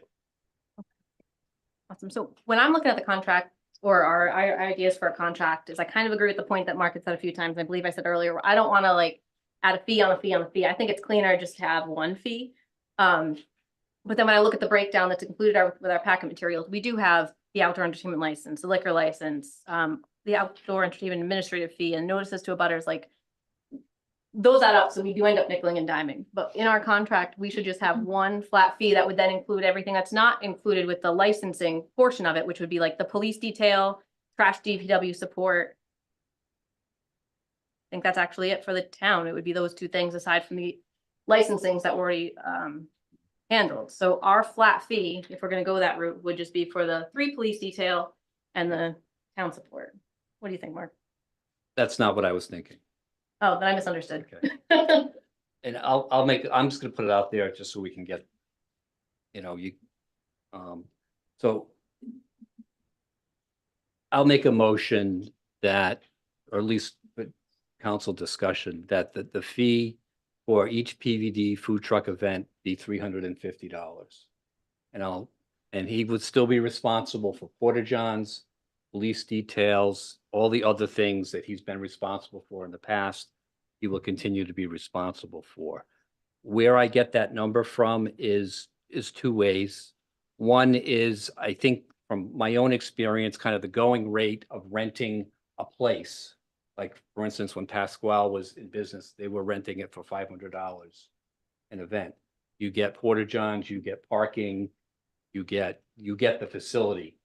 Here, we're making him pay for the porta johns and some of the other aspects. So that's why I'm coming in at $350 instead of $500. And I know from his agreement in Charlestown that that's about what they charged him, and that's about what he agreed to pay for the events that he did at Ninigret. And he was also responsible for, I think, garbage down there and police. So I think it's a comparable event. I don't think it's overly burdensome on him. So that's where I'll open the discussion So with we that. did have a motion, a little long, we're supposed to keep them concise. Do I have a second? I'll second it. For discussion. Open it up. What do we think? What does that mean? What does what mean? What do you think of it? Oh, okay. Yeah. Too much? council Discussion. Not enough? I mean, I just want to put a number out there. So I don't we can mind start paying, talking about I it. don't mind paying for the trash, but I would be more comfortable with $500, just like basketball. All right. Oh, I can add some. I mean, if I'm not uncomfortable with 350, if that's what Charlestown was paying, I want to at least make sure that this town, and like I said before, like I want to make it very clear to everyone, I'm not anti-recreation, I'm not anti-PVD. My statements before directed at the council because we have something in front of us where we don't have a written policy in place. And so here we are now, we have to have these discussions about what the contract's going to look like. I'm not really a fan of how this came about in front of the council. I think there are a number of things that still need to be handled in terms of the insurance for the alcohol licensing. And I'm like, I'm really having a hard time with trying to support license approval without having a contract in front of me to read. I mean, I have, that's just the way I work. I have to see this stuff on paper. I think 350 is not unreasonable compared to our neighbor towns. Yeah. On top of all the other costs. I don't know if $1,000 was reasonable for PVD to go to Charlestown. I got to worry about Richmond. I want to see recreation here. I think our Recreation Commission did an excellent job with their tree lighting. I know that costs the town money. And so when you try to break down the costs and you look at the difference between the two, yeah, on you know, in this discussion, it seems like, yeah, PVD will put on a good show. And I've been, like I said, I've been to a lot of them. They're fun. Is that going to cost the town less? And as a town council, are we okay with the expense? Can we afford that expense to have the recreation activity? I know it's going to draw a ton of people. I know it's a good event. I'm concerned about the town making a decision without having all the details in front of us. I would like to see a written contract that includes what the estimated cost would be with Mr. Reynolds' proposed $350 rental fee, which I don't think is unreasonable. You know, that includes paying for all the porta potties, paying for the 3 police details, and paying for the trash. I mean, they don't have to bring it to our transfer station. They bring it wherever. Just put it in the back of a truck. But if they go anywhere else, they can take care of the trash. Mm-hmm. I mean, I don't think that's unreasonable. I'm amenable to that. Like I just want to make sure everything's clear. The public has an understanding of what we're doing, how much it's going to cost them, and at least that everyone gets to read everything in front of them. They, okay, yeah, I agree with this. That's really where this is coming from. Yeah. For sure. Thank you. All right. Anybody else got anything they want to add or say? I think 350 sounds reasonable to me. If it helps at all, Hold on, I gave Karen pinch the floor. if it helps at all to help you determine the cost, the chief said that the detail's $56 an hour, so times 4 hours times 3 officers is $672. Yeah. Thank you. Sir, go ahead, Eric. Yeah, I mean, it's a numbers game, right? We don't have the budget, like unless your contract is going to say that we can charge people $3 to park, which isn't how we want to do our event, which we would still probably walk away from. At $700 for a police detail and $300 for music and $200+ for porta johns, and then a $350 fee on top. It's not, we've put other events on hold in other communities to try to, like, we weren't expecting these additional costs beyond what we've done in the past. We think we're bringing you a very fair partnership where, you know, and someone keeps mentioning other costs to the town. Like, the town's done this event before. There are no other costs. We're paying for the police detail. Your DPW is tracking away trash for us. Like, if we're paying for the marketing, if there are other hidden costs that we're not aware of, you know, I don't know what those are, but I think everything's been transparent. Now, if there's a way to open up town hall to use the restrooms and the facilities to save that $250 on portable restrooms, that's an easy place for us to move towards paying a $250 or $350 a night fee to the town. But we don't have that kind of movement in our budget to be able to do a free community event, and we still are not prepared to charge people admissions or parking fees. So we're trying to replicate what we've done in the past, which by all means seemed to be a success and had everyone happy, that only ended because of the construction in town.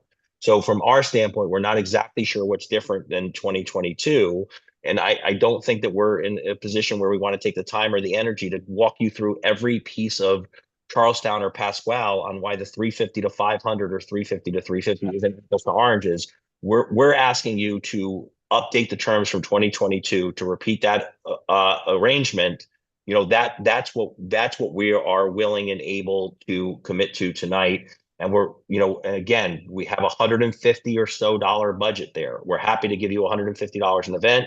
We're happy to make that 350 if we can save the costs on the porta johns. But those numbers are pretty in line with what we did in 2022, and it's pretty in line with what our model is and what we can afford to do. And we would be more than happy to talk about a future policy or system that gets us to this point in some other mechanism. But we are looking to rinse and repeat what we did in 2022, which was a huge success. Awesome, thank you. I'm just gonna say, I would not entertain opening town hall to use our restrooms just because I don't know what kind of security liability that would bring to staff, how far access would go through the building, et cetera. So I don't think that that's something that we could do just from the logistics of the building itself. Madam Chair. Sure, go ahead, Dan. So I have information from Charlestown. So I performed due diligence. So PVD food trucks in 22 did have an event in Integer Park. One of the big differences between that event in Charlestown is Charlestown and PVD. So the way that our contracts are written is PVD, they're not going by using our property, right? Not paying a fee. They're not allowing any other vendors to come in. Charlestown, when they ran this event, PVD was part of it. The contract, I mean, what they agreed to is that local food trucks and restaurants could participate. So if we don't charge them a fee, then I think, you know, it's not unreasonable in the contract to allow other local establishments to set up shop here. I know that during the tree lighting, you know, Celebrated had a booth, Future Farmers of America had a booth. If we're going to make it a community event, let's make it a community event. So maybe we waive the fee and we invite every establishment in Richmond to set up shop here. I don't think that's unreasonable. We'll make it a real community event. Yeah, thank you. They did invite like nonprofits in the past. Like when I was a member of the dog park committee, we fundraised at one of those events. Yes. For the park, and I've seen like Matty Potts do it. I've seen other places do it as well. So I think that's agreeable. But Councilor Reynolds, you had something you wanted to add? I think that would be chaos, quite frankly, but you're just gonna, you have to have a certain amount of space. I think the better way to say is if he doesn't want to pay $350 and he's going to walk, then well, that's his choice. But I can't believe that he's going to do that where he paid that in Charlestown. And the other thing that's different this year from 2022 is PVD is making profit on the liquor. And they weren't making profit on the liquor. They may have been taking a cut of what Trinity was selling, but they weren't making the profit on the liquor. They're making the profit on the liquor, as Councilor Colasanti pointed out earlier. So that's what makes this different. So if he wants to walk because we say we're going to charge you more than $150, then so be it. Again, just for reference, you're bringing up other contracts and other arrangements. We didn't pay for 3 police detail in Charlestown. We paid for 2, and that's a $250 difference with each police detail officer. Like that's not a small amount of money. You know, there are most events we only pay for 1 police detail. So due to the nature of what's gone on in Richmond with the construction, we're paying for 3 police details when most events we need 1. Our financial arrangement on our alcohol is actually unchanged than it's ever been in terms of the way that works. And again, I mean, we're presenting what we are able to do to produce, to bring a town that an event where when we've surveyed the community, the reason we're at this council meeting is because the community has asked us to come back. We're not asking for anything different than what we did in 2022, but that is our request tonight. And we cannot have an additional line item expense of $350 that we wouldn't have if we go to an alternative location on these same nights, which is what the alternative is for us. We're asking for the same And even again, in 2022, it was 2 police details and not 3, right? So we're already committing to an additional police detail based on our last contract. There's no feasible way to open this up to anyone that wants to show up. The town would then be responsible for making sure each of those vendors is licensed and provides their own certificates of insurance with limited amount of space, which we're already utilizing the space is already limited to how much space there is. We're doing everything we can to bring back a successful event to the community. And if this is going to come down to a matter of $350, it feels like that the desire for the council to have us there is not in line with the community itself. And that's how we feel about what we've proposed. And I think that that's been clear from the feedback from the residents as well. Awesome, thank you. So you're saying you're unwilling to amend your proposal? You're going with, you want exactly what you got in 2022 and that's it? I believe I've said 2 or 3 times that there seems to be about $150 buffer that would keep us within the $1,000 limit that we have to a budget. So again, if there are other ways to save money, if someone else wants to fund the Porta-Johns or someone else wants to fund the band, but we have a $1,000 limit to what our budget is for this event. And right now, I believe the number that we were at was, eight something. So that is correct. The number we were at was $988.94, and that does not include entertainment. Yeah, so you've factored, you've actually included the materials. Yeah, you've actually factored in all of the fees that we've already paid to the town for, which I had not done, right? Like that, to me, that was a cost of doing business. So I had not even factored in the over $600 in checks that we've already written to the town to be able to apply for this event. That's correct. So you hadn't had that factored into your 1,000, which makes us even. No, I'm willing to not. I'm willing to not factor that into. I'm willing to still back that $600 in fees that we've paid already out, so that our nightly fee is still just based on. Again, I was still hoping that we were going to be at 2 police detail, but now we're at 3. So I mean, I'm happy to meet you in the middle and say that we would do $200 a night. You're asking me for $350. 200 makes our budget incredibly tight.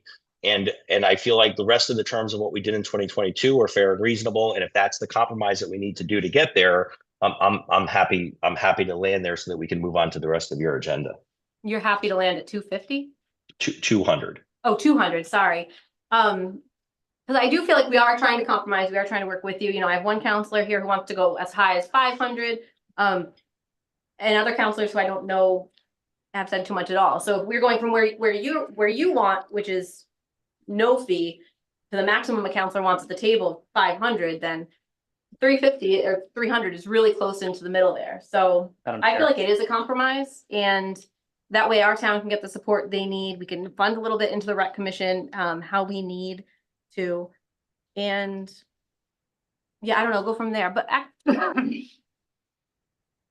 actually, Mark, was your 350 suggestion that was per event? Yep. Okay, just clarifying. And sorry, Councilor Madnick, you have something you want to add? No, I'm sorry. No? I changed my mind. Okay.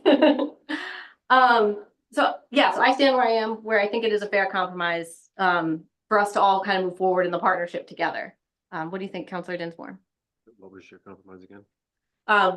Going from, 500 you wanted and the 0 that Mr. Wiener wanted to the amount Mark has suggested of 350. And there's a I don't know if he's going to agree to that because he didn't say that, but yeah, I mean, I'm amenable to that. Can we, I said 350 puts us out, right? I said 200 is where I was comfortable, but maybe we can match something in between there. How about we try to build something with the rec committee, where the rec committee has a tent there, and we try to support them in asking for $5 suggested donations for future rec committee events, right? Like we're harping on our dollar amounts that we're trying to get a benefit to the community. I feel like if there's a way better chance of the rec committee getting the community, have visibility, like get more visibility at our events than in other ways. And we're happy to have the rec committee have a tent. We're happy to help them support to raise funds for other events. 350, we just cannot commit to an event where we're spending more in Richmond for a smaller event than when we can go to another town for lower fees with more trucks. So that's why I'm giving you the number of $200. I mean, if we're saying someone wanted 500, someone I wanted 0, that middle point would be 250, not 350. So I said 2. If you're saying 250, we're I guess closer, and no one's happy, but at least we might be there. We're at 250 now? The motion on the floor hasn't It's changed. 350. I understand. Mr. Yeah. Weiner just said 250. Is that Yeah. correct? So we went from Mr. Weiner saying 0 to 150 to 200 to 250, all within about 10 minutes. Well, Yeah, and we have the charitable public budget to get to. So yeah, that's correct. Any other counselor discussion? I'm, like I said, I put 350 out there as an initial number. As Mr. Weiner said, 250 makes him uncomfortable, probably makes us a little less comfortable than we want it to be. I could live with that. If I don't know what the consensus is for anybody. Are you suggesting an amendment to your motion? Sure, I'll amend my motion to make the event cost $250 per event. I don't know who seconded it, but I'll second that. So if we're in discussion, so how are we gonna move forward with it? Is if we vote on this, we have to have a contract drafted, and then I assume we're gonna continue this to the next meeting to finalize. Yes, to That'd be finalize the contract. We'd see it, public would see it with our materials. And we'd go from there, because I wouldn't want to approve just an air contract either. I'd want to see it in writing before we, as a council, approve it, and then it gets signed. Madam Clerk, was Mr. Reynolds' motion 250 per truck per event, or was it? Per event. Per event. Be clear. Yeah. All right. Mr. Colasanti? As far as I can see, the council, your back isn't against the wall to sign or do anything with Mr. Weiner, because the prior council for us, Samantha, they had Ocean State food trucks buying along with Mr. Weiner, and they were willing to give the town 10% of food, 20% of beverage.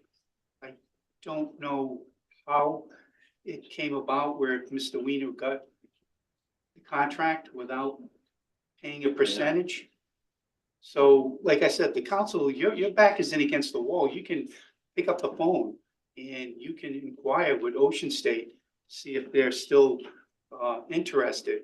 And I'm sure there's another food truck company that's out there that would be willing to do something. And in terms of the police officers, maybe the reason why there's only one in the town that Mr. Weiner mentioned is because he doesn't have the volume of people coming here like they're like here. That's why. Yeah, thank you.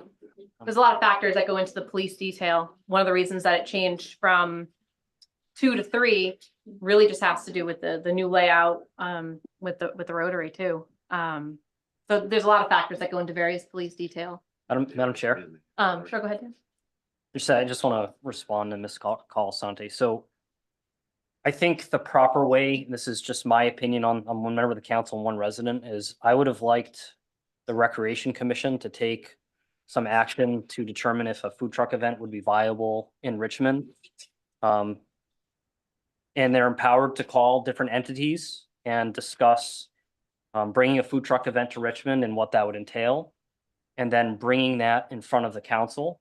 And at least giving the opportunity to other vendors and businesses to present, proposals on what they could give to the town.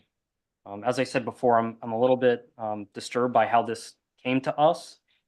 It's the same opinion I had 4 years ago, which, we didn't really have a real process. I do remember the discussions with Ocean State. I didn't really like the way that went down either. It's just, there's a better way to do this. We have a commission that is set up to kind of go through this, and we're here, we have it on the agenda. So we have to go through this. I'm comfortable with the 250 motion with Mark. I think that's compromise. I think that's reasonable given the situation. That I'm not happy with it, but I mean, look, you know, it's gonna be a community event, and that's gonna be good for the town, so. I think since we are here, we decide on this, and then moving forward, we have to do better. We can't have this happen again. So like the third time. Thanks. Did I hear somebody in the public who wants to speak? You have something, sir? Thank you. So, if this does go through, and I'm just gonna pull an example, if a preschool wanted to do a like nonprofit fundraiser or something, will they have to go through the town or this gentleman to get on there for that night? The prior contract said the town, and based on our discussions tonight, I would like to see that in that current contract. At least be able to amend it for, and I don't know who brought it up, but for local nonprofits that are hurting, and it's no skin off his nose, he's gonna make his money. But maybe at least put that in the contract. I think you mentioned Matty Potts. Yeah. Thank you. Thank you. Did I get, sure, go ahead. Thank you. Thank you again for really, really getting into the meat and potatoes of this, because it is important, council. One point, the Charahoe Tech program has a food truck. I don't know if you guys were aware of that. I know they're going through some issues with the Department of Business Regulations right now, because that's the umbrella that covers food trucks. But I think for community's sake, because we're all on board with that here in this room anyway, get them involved. Allow them to participate, allow them to be front and center so that their students and their kids can be part of this, and that they can make the money without handing it to him, but making it with Charahoe Tech. That's one suggestion. Number two, nonprofit organizations, as a gentleman before me mentioned, were allowed to participate in previous food truck events. They were relegated to a small little corner the first year. And Councilman Palmisano, who's not present, props, Jim, called it Richmond Row.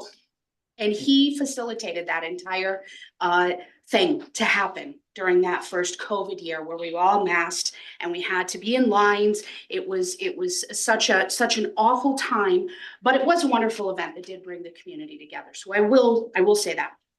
And in that event, yes, Matty Potts, Girl Scouts selling cookies, Cub Scouts, Charahoe Little League, all of these various nonprofit organizations that exist here for our people should be not only encouraged to participate, but reached out to so that they can exist here. I would ask this council, because we're all in community, would consider that as well with your contract, that they would have a place that wouldn't be relegated to a mud pile on 4 Richmond Townhouse Road. Thank you. Yeah, thank you so much. I think that's a great suggestion to include the Charahoe Tech food truck. But there's definitely within the map open space where we can have our nonprofits front and center in the parking lot here, above the music. Something like that would be wonderful, so they aren't shoved into a corner. So I definitely agree. If we get everybody from the public. All right, anybody online, just because we're not in public hearing anymore, but I may as well ask. All right, so we do have our motion, we have our second. We'll go to our vote. Counselor Dinsmore. Yes. Counselor Madnick. Yes. Counselor Reynolds. Yes. And Wilcox, yes. I should have had you read back the motion. I'm sorry, Erin, Voting on the amended Yeah. motion of 250. for the contract. So we, The original motion actually was made by the two same parties, so of the 350. yeah. And that's per event? Yes. So it's up to your pleasure whether you want to revote on the rescind it. Will you rescind your 350? I'll rescind my. Thank you. Simpler that way. So we do still need to approve the licenses. Do we have any motions on the floor? So I'll make a motion to approve the Class F1 alcohol license of P&EE Consulting, Inc., DBA PVD Food Truck Events for, do I have to list the dates? You do, please leave out the 18th. May 8th, June 12th, July 10th, and August 7th, with consideration of alternative or rain dates of May 29th, June 5th, July 3rd, July 31st, and August 14th, contingent on there being an agreement reached on a contract for said events for PVD food trucks' use of the Richmond Town Hall property, and also contingent on there being in place appropriate liquor liability coverage of PVD food trucks that names the town of Richmond as an additional insured. Second. All right. We got our motion. We have our second. Any further council discussion on that? I think that covers my concerns, having the contract in place and having the proper insurance for the town. Yeah. Those are my two biggest concerns there. So thank you, Mark. Good motion. All right. No other discussion. We'll go to our vote. Counselor Dinsmore, Yes. Madnick, Yes. Reynolds, Yes. and Wilcox, yes. All right, on to the last one. Who wants to make our motion? Oh, nobody. All right, go ahead, Mr. Reynolds. I'll make a motion to approve the outdoor entertainment license of P&EE Consulting, Inc., DBA PVD food truck events for the dates of May 8th, June 12th, July 10th, and August 7th, with consideration of alternative or rain dates of May 29th, June 5th, July 3rd, July 31st, and August 14th, contingent on there being an agreement in place for use of the town hall property. And yeah, that's it. Second. Awesome. So we have our motion, we have our second. Any further council discussion? All right, hearing none, we'll go to our roll call vote. Counselor Dinsmore, Yes. Madnick, Yes. Reynolds, Yes. and Wilcox, yes. Awesome. And I guess, Thank- Madam President. Hold on, I was gonna say thank you to Mr. Weiner for coming in tonight. and And I guess I didn't add to that, but Chris, will you draft a contract to present to Mr. Weiner consistent with our discussion? Yes, you know our motion to do Or do you that. need us to direct you to do that? you can direct me to do that. That's fine. I was gonna do it either way. Okay. We don't, All right, let's then get just do it. And we'll get to review that in public, correct? Yeah, Before it'll we be on the approve it? next. It'll be on the next agenda. Absolutely. Okay, Yeah. thank you. Awesome. So we're done with this agenda item, but I guess I'll hear from the public on it. I think you guys did a great job. Thank you very much. Thanks again for your due diligence on that, especially when, we know it's gonna be a little bit different next time. We discussed so much, that's gonna include him paying the police detail, the rubbish removal, Porta Johns, that's all gonna be Yeah. paid by Mr. Weiner. He's shaking his head no.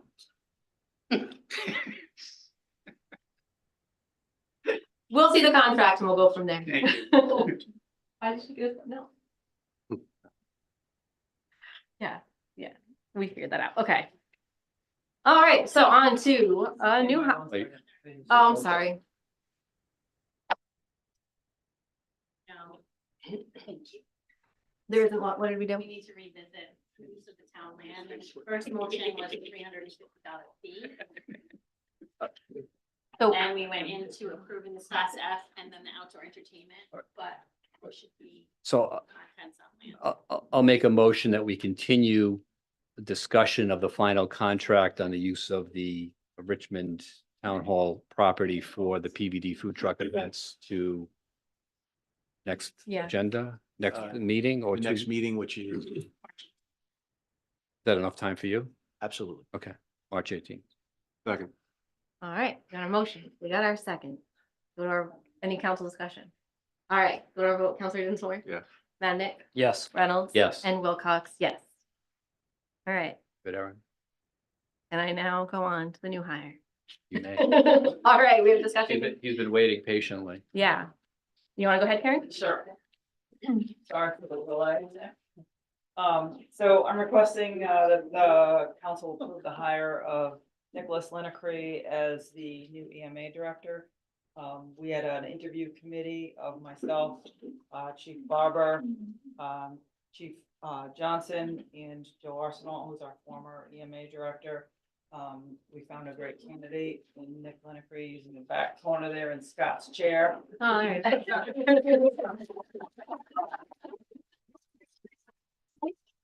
Nick is currently Deputy Chief of Richmond Carolina Fire. He's also a lieutenant at Portsmouth PD. He's got a strong background in communications and all the classes and experience in incident command. So he also has the support of our little EMA task force to assist him with assimilating into this.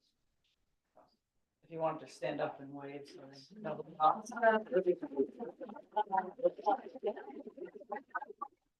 We didn't even make a motion yet and you already have public approval. Let's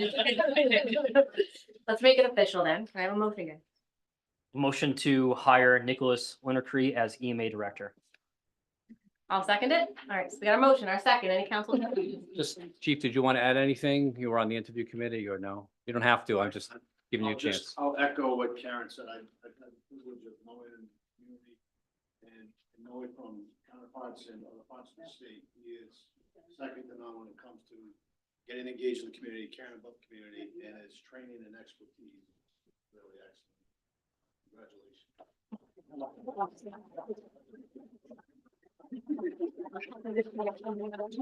Yeah, no, I just said I know some people in Portsmouth, Fire Department, and he comes highly regarded. Awesome.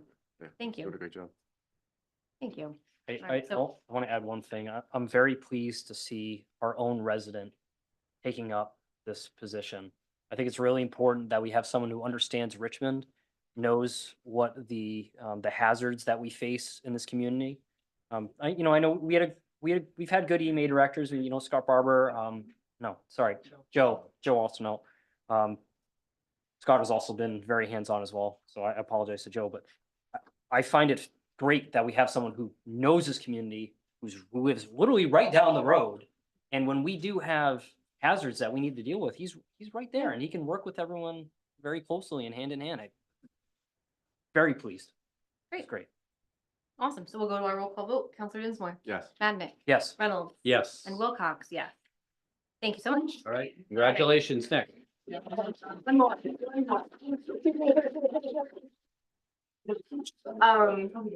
All right, on to discussion and consideration of Morgan Gomes' resignation as recreation director. have a Make motion to a accept. motion to accept with regret.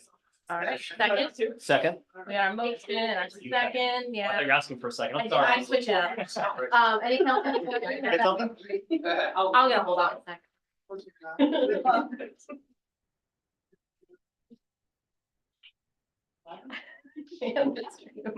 So we got our motion, we got our second. No council discussion. Counselor Dinsmore. Yes. Madnick. Yes. Reynolds. Yes. And Wilcox, yes. All right. On to appointments to the Richmond Investment for Commercial Health Task Force Commission. Application of Mr. James Breer. I have a motion to approve. So moved. All right, I'll second it. Got our motion, our second. Any council discussion? Mr. Breer is here, known to the community as an EDC member. So I guess we know you. I don't know if anybody has questions. Actually, I do, but a really quick question. Did the Economic Development Commission discuss an appoint and decide to send you to this commission? Yes. Okay, that would be Yeah, all. yeah, we talked about it. All right. Anybody else got anything? So say thanks for stepping up again. Yeah, like I said, I had some concerns when this first was presented. Yeah. But I'm in. I mean, we gotta try something. It's good, it's a really good framework. And, yeah, I'm more optimistic now than when I first heard about it. It kind of set me back a little bit, because we do have two commissions basically with the same agenda. But, I'm willing to, see what we can do. Yeah. Because it's very uncertain out there as far as economics Yeah. at the moment. Yeah. Yeah, for sure. As you know, I shared those concerns that you had about the groups doing the same thing. So I hope that you can guide it in a way where that's not happening and bridge any communication where they're not, duplicating each other. So I look forward to it as well. I hope it's successful. All right. Yeah. So any council discussion? All right. We'll That do it? our roll call vote. Counselor Dinsmore. Yes. Madnick. Yes. Reynolds. Yes. And Wilcox, yes. All right. Thank you. Thank you. Next, we have application of Jim Palmigano, who's not here. Does anybody know him though? Can we just make a motion anyway? These two together? All right, sure, go for it. Make a motion. Make a motion to appoint James Palmigano and Jeffrey Dinsmore to the Richmond Investment for Commercial Health Task Force Commission, term expiring December 31, 2026. Second. We got our motion, we got our second. Any council discussion? No. All right, we'll go to our roll call vote. I just want to say, let's go. Let's do this. Counselor Dinsmore, Yes. Madnick, Yes. Reynolds, Yes. and Wilcox, yes. All right, on to our consent agenda. Make a motion. I make a motion to take a 2-minute break. I'll second it. Quick discussion, if anybody wants to leave to head to the Charahoe Public Forum on the budget, that's happening. You're also welcome to stay here. Pick your public meeting, I guess. Just wanted to give a quick reminder that that's happening. And we'll go to our break. How do we do our motion? How do you vote? Yes. How do you vote? Yes. Yes, we'll be right back.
Gotta bring enough for the whole class. Sure. All right, so we have to do a motion to reconvene. So move. All right, That- Mark will second it. We got our motion, our second. Yes. Counselor Dinsmore. How do you Yes. vote? Madden. Yes. Reynolds. Yeah. And Sam, yes. Wilcox, yes. All right, so we are on to our consent agenda. We are, I'll do a motion to continue items 1B and C to the next meeting. All right, got a motion, got a second. Any council discussion on that one? Just for the public's sake, they weren't ready. Flu. Counselor Dinsmore, how do you vote? Madden. Oh, yes. Reynolds. Yes. And Wilcox, yes. All right, does anybody have anything to pull other than that from the consent agenda? All right, Motion to approve consent agenda items 1A, 2, and 3. all right, I'll second it. We got our motion and our second. Any council discussion on those? All right, we'll go to our roll call. Counselor Dinsmore, Yes. Madden, Yes. Reynolds. Yes. And Wilcox, yes. All right, we are now on to public forum, which we've had a lot of, but this is for items not on the agenda. So I'm gonna read my little statement. The purpose of public forum is to give members of the public an opportunity to address the town council about items not on the agenda. We ask you to limit your comments to 3 minutes. You'll have one opportunity to address the council during the public forum. This is out of courtesy for others who wish to speak to ensure we have equal time for all. There'll be a timer and I'll indicate when 3 minutes are up and ask that you finish your thoughts. If you need more time, I welcome you to submit your comments in writing to the town clerk to be included as a part of the record in the communications section of the agenda. All comments should be directed to the president and not any other person present. With that, do we have any general public comments? I saw Talia's hand first, and then we'll go to Gary. Hello, Talia Gillette, Town Planner. I'm appearing on behalf of the Planning Board. They wanted me to inquire as to what the time commitment would be for the Rich Task Force.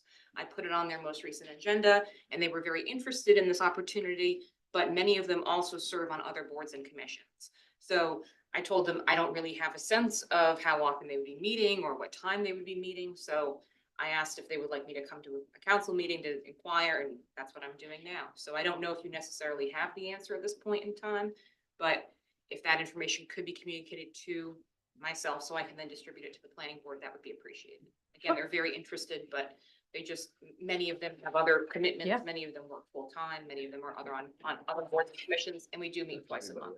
So. Yeah, sounds good. Counselor Dinsmore, do you have an answer for that now, being a member of the board? Oh, he just walked in. I said I don't, but Jim. You don't? I mean, I'm gonna immediately we'll give them a go to the minute. house. But typically- I just assumed you would as a founding member yourself, the time commitment it would take. But typically, once boards create their group, then they would decide within that group what day works for all of them. So that's to answer one question. And I guess we'll have them answer it later. That works. That's fine. Okay.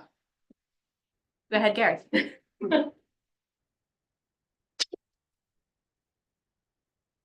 Thank you, Madam President. Gary Parker, Richmond. Wanted to address two items that were brought up recently during, in these chambers. One was on the 7th of January, 2025 is the community choice aggregator plan that was given a brief. There were some questions as to whether or not it's basically coming out through just conversations and wonderings whether or not the town had the right or the ability to actually do this as an opt-in, and it does according to Rhode Island General Law 39 TAC 3-1.2. The towns may adopt a community choice aggregator, and they can certainly do it with an opt-in option as part of that, as well as an opt-out option. But so it's absolutely in our purview. It's actually in the town's purview to do that. Also, the town is not obligated to do a CCA. So just the same law said it's not obligated. So that's an important piece, totally at the discretion. One thing I wanted to advise is, as I think you all know, the CCAs are essentially just a financial futures company. I mean, I'm not using language. It's just really it's a futures company. So it's a hedge fund. All they do is act as a market maker between the customer and the provider of the energy. If they can beat Rhode Island Energy, great. If they can't, well, that's, they probably can. Most of them can up front. However, there's one big factor. This is from the West Coast. Out in California, a CCA went under in 2021 because they couldn't cover their bets. And essentially, when the price of the wholesale electrical market went up through the roof, they couldn't cover the bets that they had made with their customers, and so they went under, they went bankrupt. Generally, at that point, we're thrown back. If we were all in, people who are actually doing this with the CCA would be thrown back into the arms of Rhode Island Energy at a premium. So there's huge risks there to the customers. So I just want to kind of put that into one side of the cockpit if I could. Other part is the Richmond Development Agency that was brought up on the 13th of February, 2025. Generally, eminent domain was brought up during that meeting as the single biggest concern of having a redevelopment agency. Eminent domain is basically one of they say it's the last resort for a blighted area. We don't want to make that our first choice.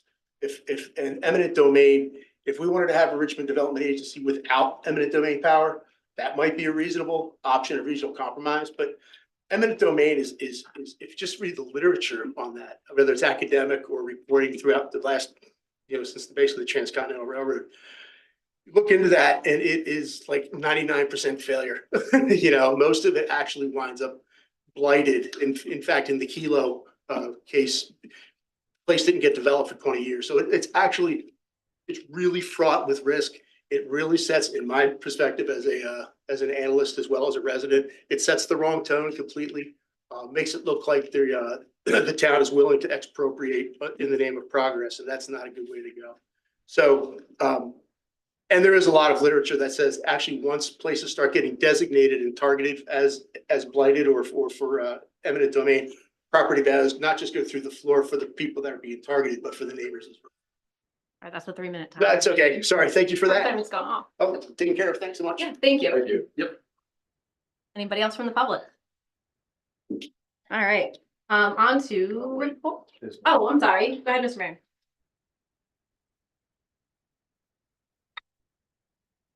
Good evening, Mr. Provinciano. Tom Aaron, Wyoming. Just a little report. I did a couple of meetings and I thought it would be worthwhile for the town council to have a little report. Thank you for appointing me to the EDC. And this is about 2 of my encounters with the EDC. I went to 2 meetings. And the last one we did, we reviewed 15 action items that were requested by the town planner. Is that correct? Well, all comments go to the council. Yes, that's correct. I'm sorry. You asked about the 15 agenda items that The went, 15 action items that Yeah. were under review on the agenda for the meeting. that was a direction for the boards and commissions to review those. The council directed the town planner to do that. Good. Okay, that's what I thought. I thought it was the town council. So, bottom line is this, I'm new to this whole thing and it's only my second meeting. But the answers on the 15 action items were no. Did you do this? Maybe you're familiar with the action items. You're supposed to do this, establish, review, take a survey, all kinds of stuff. No, maybe, yes and no. But basically, no. Does anybody know how long they had to work on this?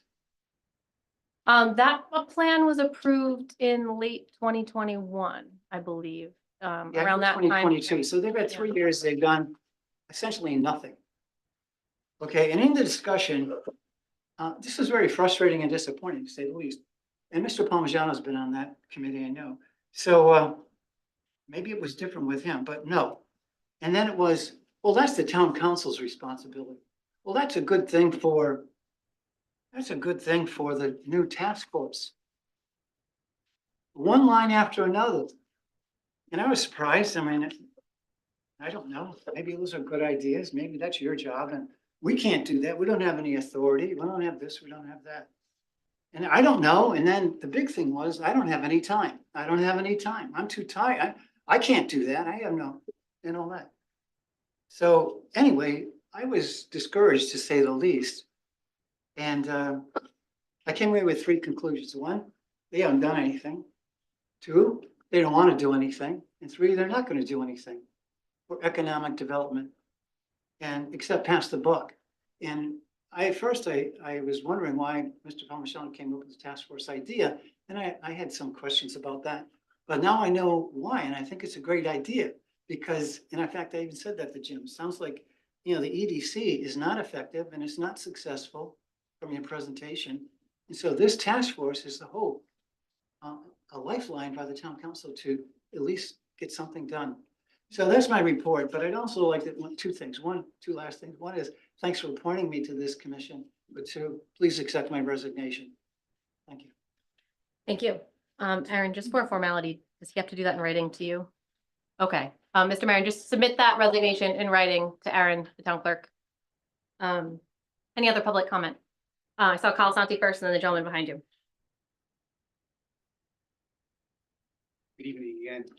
Jim, great idea about the task force. My experience for like 20-25 years on something similar. Economic development and industrial development commissions that I was on. 95% of the commission members were business leaders in the community. They weren't town council people. They weren't other people from other boards and commissions and whatnot, because those people really have the heartbeat of what's going on in the business community. And they want to see other businesses flourish because there's a spin-off effect. And if you've got somebody like we met at Take-Home Manufacturing, they had a representative. They do $350 million a year. They want to see the economy in Cranston grow. They had the heartbeat to the community. They could pick up the phone and they could talk to many other community business leaders that wanted to see Cranston or Providence, for example, prosper. So you've got, you know, a huge entity now in Riverhead. They're putting up that 200,000 square foot facility. They've got a big footprint here in town. You've got people from the preserve, a big footprint in town. You've got Stop and Shop. You have Capstone, you know, that would love, all right, for something like this to come to fruition, because they then would get a real good idea of what direction the community of Richmond wants to move in, sitting there with other like-minded people, business people that know how it works. And you're not going to be looking at each other for the first 6 months wondering, what do we do? How do we get this accomplished? These people are already successful. They already know how to make it come to fruition. They're the shake, rattles, and rollers. And when I see the commission, I don't really see any of the shake, rattles, and rollers. You know what I mean? Again, just my humble opinion. The commission I was on, we redeveloped Garden City, Chapel View. It was the place for it. I'm not saying that Richmond's going to be that, but we had a lot of the business leaders, small, medium, and large business owners. Just the end result was the same, but the scale of the businesses were different. That's all. So just to throw that out to you. Thank you. May I respond? He's gonna have a seat, then he can Oh, speak sure. to the public, everybody. Good. Go ahead. All right. Thank you, Mr. Colasanti. You know, I think the effort, you know, seeing the challenges we've experienced, having been on EDC myself, getting a business partner to be part of EDC in that one position, I think in the design, albeit perhaps not perfect, was to have one business component on the task force. And if you are in connection with people in the community that are business leaders that may be interested in stepping forward and putting their name in for that, appreciate you making that suggestion to them, because we could certainly benefit. There is a position open for that on the task force. So that would be a great next step in the future. If we look at design, I mean, if there are modifications, that's always something the council could make. If the task force is not meeting its expectations, those are modifications we could make, but appreciate the feedback. All right, the gentleman behind. Yeah, I'm sorry, could you state your name again for the record? Alex McKenna. Thank you. Did I hear someone refer to eminent domain regarding this task force? Is that what you? It was not related to the task force. It was related to a prior conversation that we had about a new initiative that we're still looking into. It's very, very new. Okay, can you elaborate? Let me say my piece then. Yeah. My family has had hundreds of acres taken from them since the 1920s through eminent domain. My family has still open items with the state regarding that. My hair stands on end when I hear that. taking private property for the greater good. I know it is, excuse me, it's un-American, and I have a very huge problem with that. You can look at the Crown Plaza off of 95. You can look at the south end of the runway off of TF Green. My grandfather had a farm, great-grandfather had a farm there. My great-grandfather had a farm off of Quonset in Davisville. All taken, maybe some for the war, maybe you could point it for whatever it is. But if you're gonna tell me for economic development, eminent domain is, it makes my hair stand on end. And I went to fight overseas for our country and for the rights of owning property. And I have nothing good to say about eminent domain. Thank you. Yeah, thank you. Ms. Sheehan, I almost just said the counselor word again. Ellen Sheehan, Richmond. Eminent domain makes my hair stand on end also, but that's not why I'm up here. When I read the list of who could be on this new commission or whatever you call it, it said, it did not say that a business owner could live out of the town. One other category could, but not a business owner. So I would think you need to add to the guidelines that the business owner uses a business in Richmond, but doesn't have to live in the town. Mhm. That makes sense. Thank you for that feedback. Sure. Thank you, Mrs. Sheen. One of the things that we wanted to try to take advantage of with the task force was our proximity to the University of Rhode Island. At the new leader introduction that we all went to, had the opportunity to speak with the person who leads the economics department. And I said, look, you know, is there a way that we can get help for our community from graduate students doing capstone projects or whatever, that they could use us as an example to utilize that as a free resource. He actually had connected me through multiple other resources as better part of URI. So that piece that has the community leader education component did open up the outside. I think it's a great point. Just to let you know, the reason why we specified the in Richmond was to hear from a voice in Richmond, but certainly I appreciate the feedback that it could be someone outside of Richmond as well. But that was the logic behind it. Thank you. Thank you. Any other members of the public? Anything you want to add? All right, on to reports. Karen, take it away. Try to be fast, Maria. So my first item is a request for approval to award a bid to VRV and Sons Construction for dog park. We posted a bid on January 24th. It was for excavation, a concrete pad, and installation of a town supplied gazebo, staining of the gazebo, and lumen seed of that area. We opened the bid on February 18th. We actually had 9 responses. VRV was the low bidder at $12,345.67. I did reach out to other municipalities where they've worked and had positive reviews. Awesome. Thank you. Go ahead, Mr. Dinsmore. Is what is it, a grant or something like that? You said, is that gonna cover Yeah. the whole 12,000? It is, yeah. It will cover the whole. Awesome. So I'll make a motion to approve the bid to VRV and Sons Construction. Second. Our motion, our second. Any further council discussion? All right. Hearing none, we'll go to our roll call vote. Counselor Dinsmore. Yes. Madnick. Yes. Palmigano. Yes. Reynolds. Yes. And Wilcox, yes. Thank you, Karen. Thank you. The next item I have is discussion of the grant writer survey that I posed. So we had spoken at a prior meeting about the potential for a grant writer in the future. And so I reached out to the league and asked them to circulate a survey that I composed. They actually put it into like a Survey Monkey form, which came out really great. I forwarded you all the link to the results. You know, I kind of just wanted to discuss them and see kind of how we move forward from here. Just, you know, for the public's benefit. There were 16 respondents.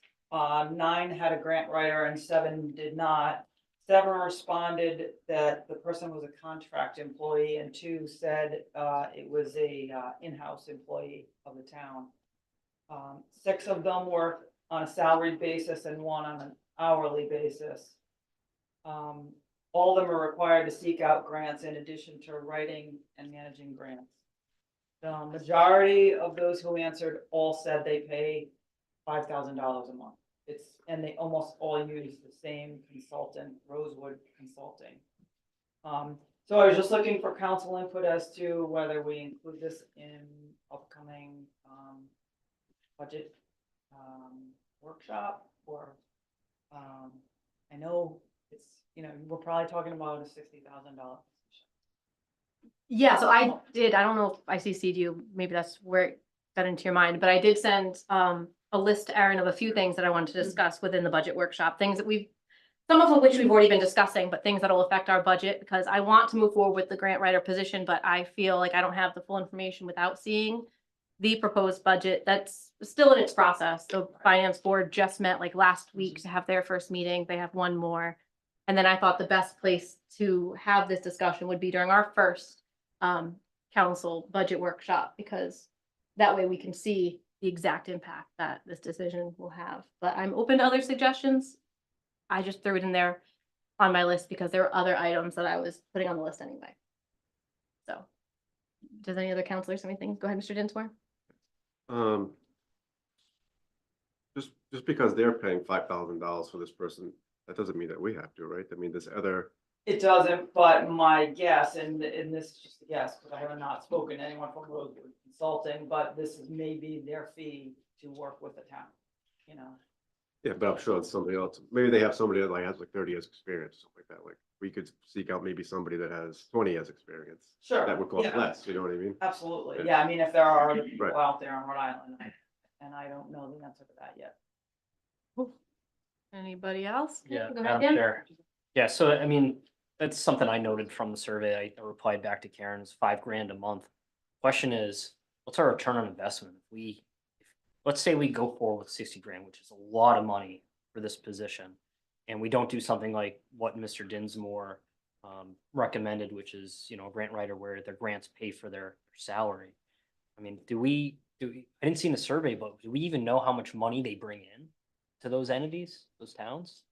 I mean, I don't think that was one of the questions that was asked, but I could certainly reach out to the towns that responded and get the answer to that.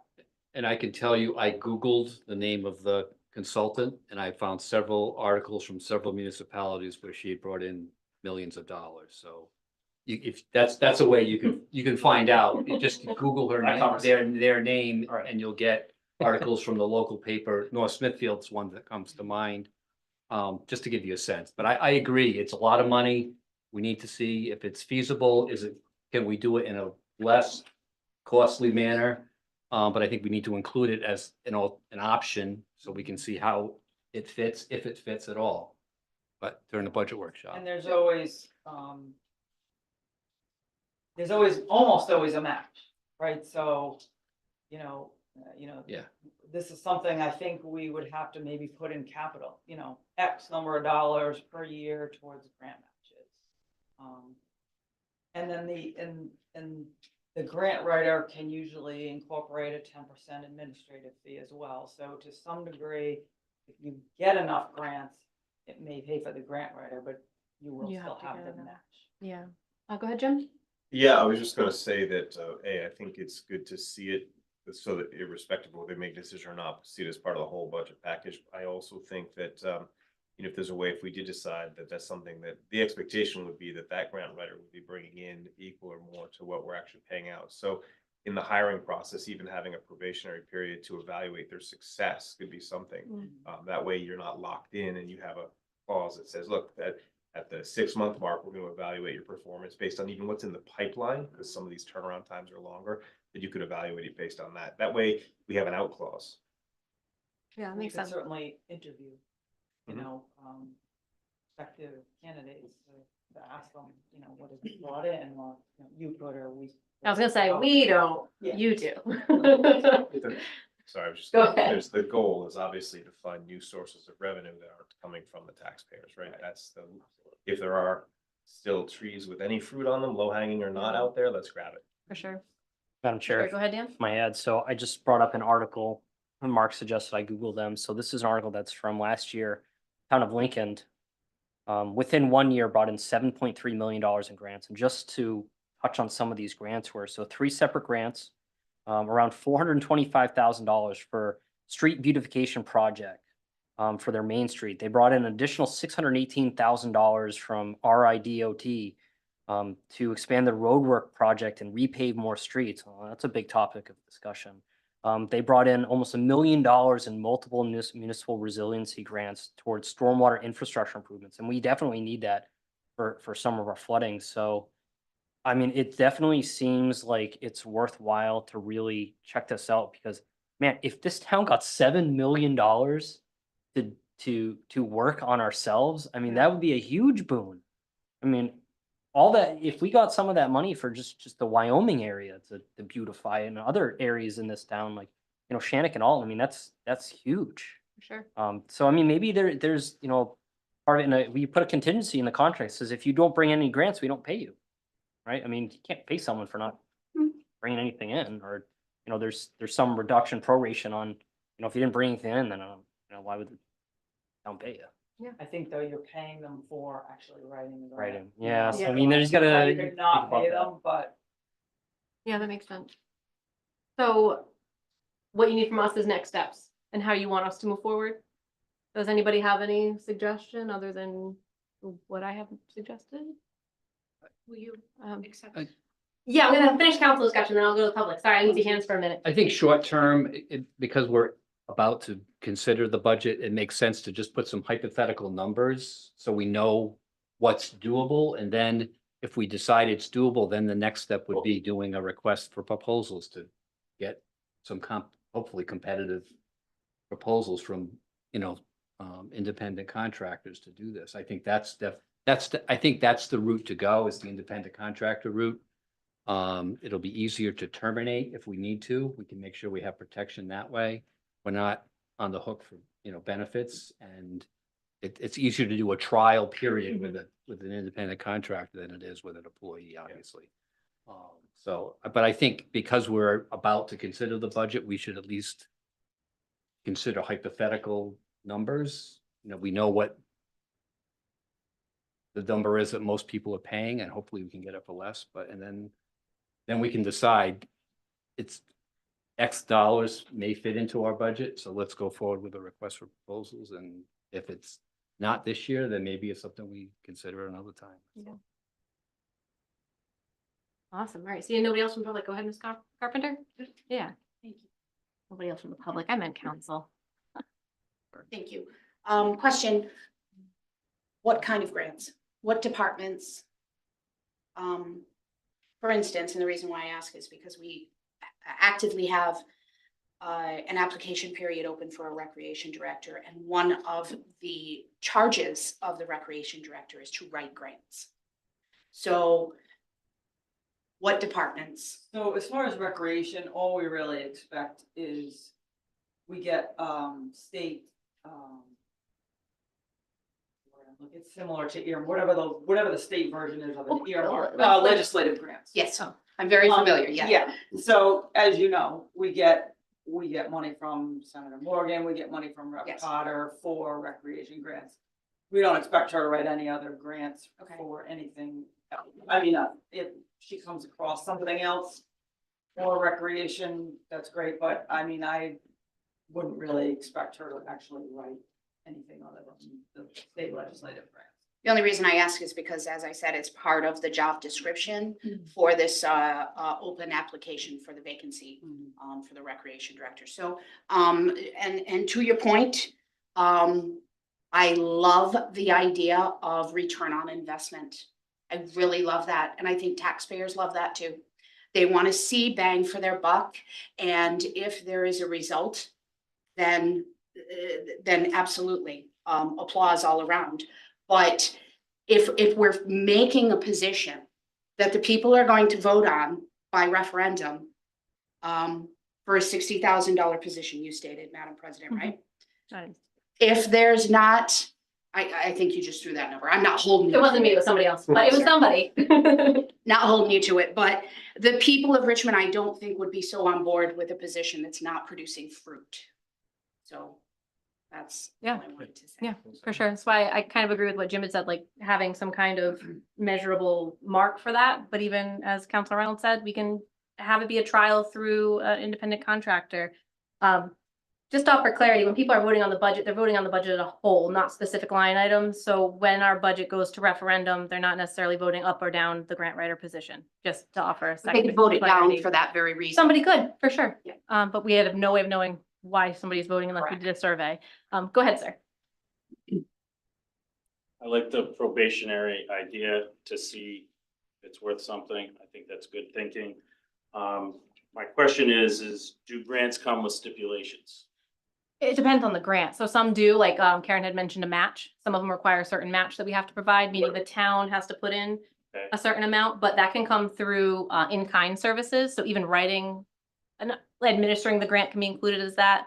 A lot of our grants that require staff to do a lot of the work, like our DPW puts a lot of like time into landscaping and a lot of other things, that all goes into in-kind too. So it's not always a dollar amount match. It could be an in-kind match. And do we have any Richmond town laws regarding how we accept grants?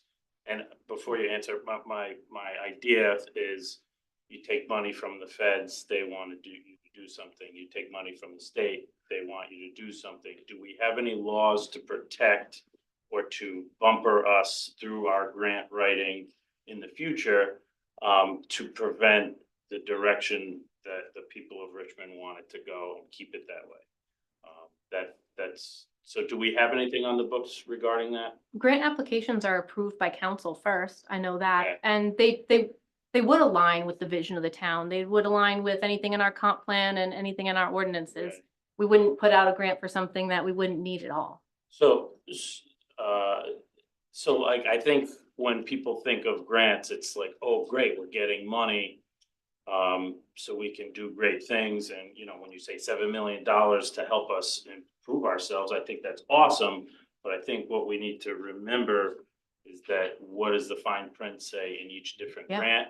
And how are we going to mitigate that as a town? That's a concern of mine. Thank you. Thank you. All right, sure. Go ahead, Mr. Maron.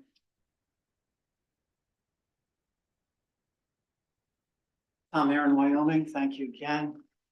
I was in a finance committee meeting where we considered this idea, spent a few minutes, like you, more minutes than you, and Karen was there. And it was very interesting and lively conversation. And first on survey, we saw the survey after the meeting, not during the meeting, and interesting. So we, as we all know, all surveys are not equal. This was Survey Monkey. I don't know how good they are, but they get a lot of good reviews. Who did this? But what's interesting is, thanks to Councilor Madnick, is there was no question asking, how much money did your grant writer bring in? What is the return on investment? That survey did not include that. That would be nice to know. We have a bunch of grants in this town already. That's what I asked at the budget meeting. How many? We don't know. How much are they worth? We don't know. How do we find out? Put an ARPA request or something. Yeah.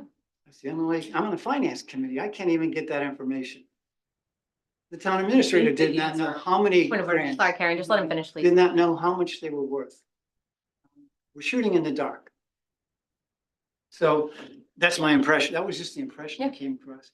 Okay, so anyway, after that meeting, we were asked to submit our collection of thoughts so they could submit them to you. And here's what I submitted to the secretary, because there were a lot of ideas floating around, like here, brainstorming. And a big thing that came up, Councilor Reynolds, we're on the same page. I said, you know, accountability, being able to terminate, being able to measure, get metrics so we can measure results, you know, for accountability. So, but the first thing that was absent from our discussion is this. You have to have a need. Can't just go someplace, say, I want $500,000. I want 7 million. Go home and do some work. What's your need? How can you, what's your problem? How do you justify your need? They just don't hand out money from helicopters. There has to be a need. It has to be valid. It has to be proven. And there has to be a problem. You have to have a solution. And it better meet their criteria. I mean, think most of these places have a fiduciary responsibility, do a good job. But we don't have a need identified. We don't have a goal identified for this job, other than let's get some money. There's more to it than that. Do we want streetlights? Do we want, like Councilman Madden was talking about? We don't even have that. The starting point is that. We're talking about this and about that and about that. We just want more money. There's a little bit more to this game than just give me some money. Give me the money. So specific problem to be solved, we don't have one of those. We don't have a specific goal, and we don't have a specific need identified for a grant writer.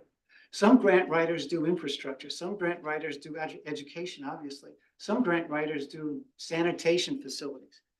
So I think we need to be more specific. That's a starting point. Until we do that, don't even bother to put it in your budget unless you know what you want. And for the consultant, I'm with Councilor Reynolds as well. It is the most common arrangement according to the survey. 7 out of 9 people who did that said, yeah, we have a grant writer. They did consultants. And for the reasons that you said, they're accountable, they don't have benefits, da-da-da-da. So the advantages of hiring a specialist, these are my notes, I'll give you a copy if you want, is hire a record with a track record of success. And a demonstrated track record of success. I'm running out of time. Oh, I didn't set a timer, actually. That's a public forum thing. But if this was my money and I was hiring somebody to do a job for me, show me your results. Show me your track record. I don't care how many years you've worked. Show me your results. How many millions have you brought in? For what kind of projects? Are they the kind of projects I want? No, we didn't ask those questions, but I mean, that's key. So a consultant's employment, future employment, as Mr. Reynolds pointed out, is contingent upon success, contingent upon results, not, well, they got a job. Well, they're doing 30, 40 hours a week. No, we want results, specific results for this town and for our money, whatever it is, we pay them. So the advantages could be cost savings, employment is contingent upon financial success. And I guess those are the main things that I thought of this house for the consultant. But being specific, having a targeted purpose, having measurable results. I'm all in. Consultants can do a great job, but if they're just taking up space and moving papers around upstairs, that's not what I want. That's not what we want. So if there's money out there, if we got the right person in the right way with the right track record, I think it could be a fantastic program. We need to do some homework to get it to. Yeah, for sure. Thank you. That's awesome. Seems like we're in agreement. Do we have somebody online? We'll go to somebody online. Yeah. And then we'll go to Mr. Sayer. We're hearing from the public.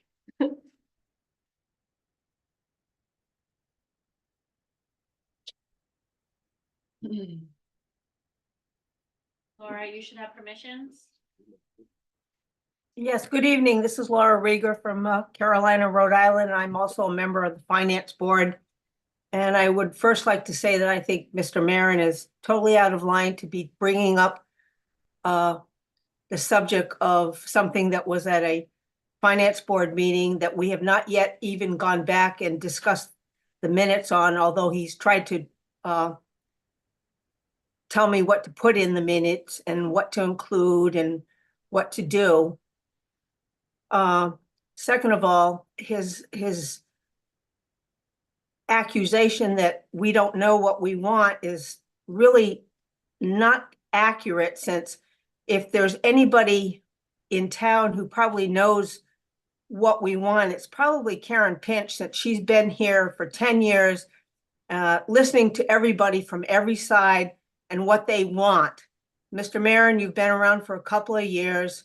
You might be listening to one side, but I don't really think you know the overall position of what everybody in town wants. I think you're totally inappropriate to bring this to this meeting tonight. And while you apparently don't like to take no for an answer, maybe you need to learn how to do that. Good night. Mr. Sayer, you had something you want to add? I'll be real quick. I'm just a little confused. Bob Sayer, Richmond. I I'm confused about the rules of order of meetings. Gary over here did the right thing. Public forum, he opened up something that happened in January and February. Tonight, everybody's getting up here and speaking at the thing. If they want to make their voices heard, they can put it in writing, send it to the town and everything else. But we're wasting time here because everybody is getting up here. This meeting is never going to end. I just don't understand what the rules were. I first started coming to the meetings and everything else. I heard that I could speak during public forum, not on every single issue that comes up during the night. That is up to the town council. Thank you, madam. Thank you. I appreciate that. I do think that every citizen has a right to their voice and their voices should be heard. But I think it's important when you're a member of the board that maybe sometimes you give a little disclaimer, like, yes, I'm a member of a finance board, but I speak on my own personal opinion. And I do that when I go to the school committee. But yeah, I'm a member of the town council, but I'm here as a parent and as Samantha Wilcox, not as a town councilor. So I don't speak for the entire group. Our rules and procedure, it varies from council to council. A couple councils ago, public members were not allowed to speak at all. And I was in the audience and it was very disheartening. Councilor Reynolds was sometimes out there with me and we didn't like that. The council I just came from, complete opposite. Everyone everywhere all the time. I'm trying to find a better balance between hearing from the public and not going unruly, which is why I like when people come to the podium, say what they need to say, and sit back down and we move on because we want to hear your opinion, but we don't want to get into a unruly back and forth. So that's what I'm trying to do as the council president to guide that. And I welcome feedback from my colleagues if they want to offer any. Sorry, we digressed a little bit, so I'm going to bring us back to the grant writer, which I think actually a lot of the comments that were made by the public we all agree with. We all want structure. We all want goals. We all want to save the taxpayers money and get a return from the value. We're not going to spend so much on a grant writer if they're not bringing in more in. And I think our school committee sees a great value in their grant writer. They bring in so much money for programming at the school through that grant writer, and it pays, the position pays for itself and more. So I definitely agree that we need to move forward with it cautiously, of course, and together, because I think we actually, although there's a lot of animosity and a lot of tones, we all are saying the same thing. We're all agreeing with each other. We, our grant writer would have direction because they will get to know the town. They will communicate with Karen Pinch and other department heads as needed and know that, no, we don't want streetlights. We do want our culverts fixed. We do want the park across the street to be further developed beyond what we have funding for now. We have things, that's a want, but the culverts are a need. So the person in this position, I expect, will learn those things and act accordingly.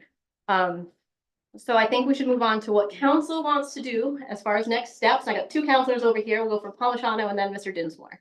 Thank you.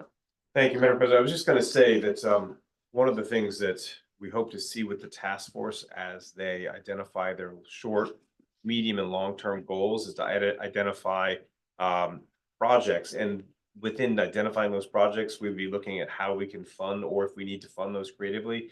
So it would be great to have an avenue where we would identify something and then see if there's a grant opportunity. So that's kind of what we received through that task force, working with EDC, working with recreation, working with planning, working with the business community and the members of that task force, how we would then identify a goal and then look, is there grant funding opportunity for it? That's just one example of what we could do. Again, yeah. Thank you. Thank you. Go ahead, Mr. Dinsmore. I just wanted to say that I'm happy that a lot of people are coming up to speak. Obviously, it's public forum for that case, but I think we've had a lot of great discussion tonight, a lot of different things.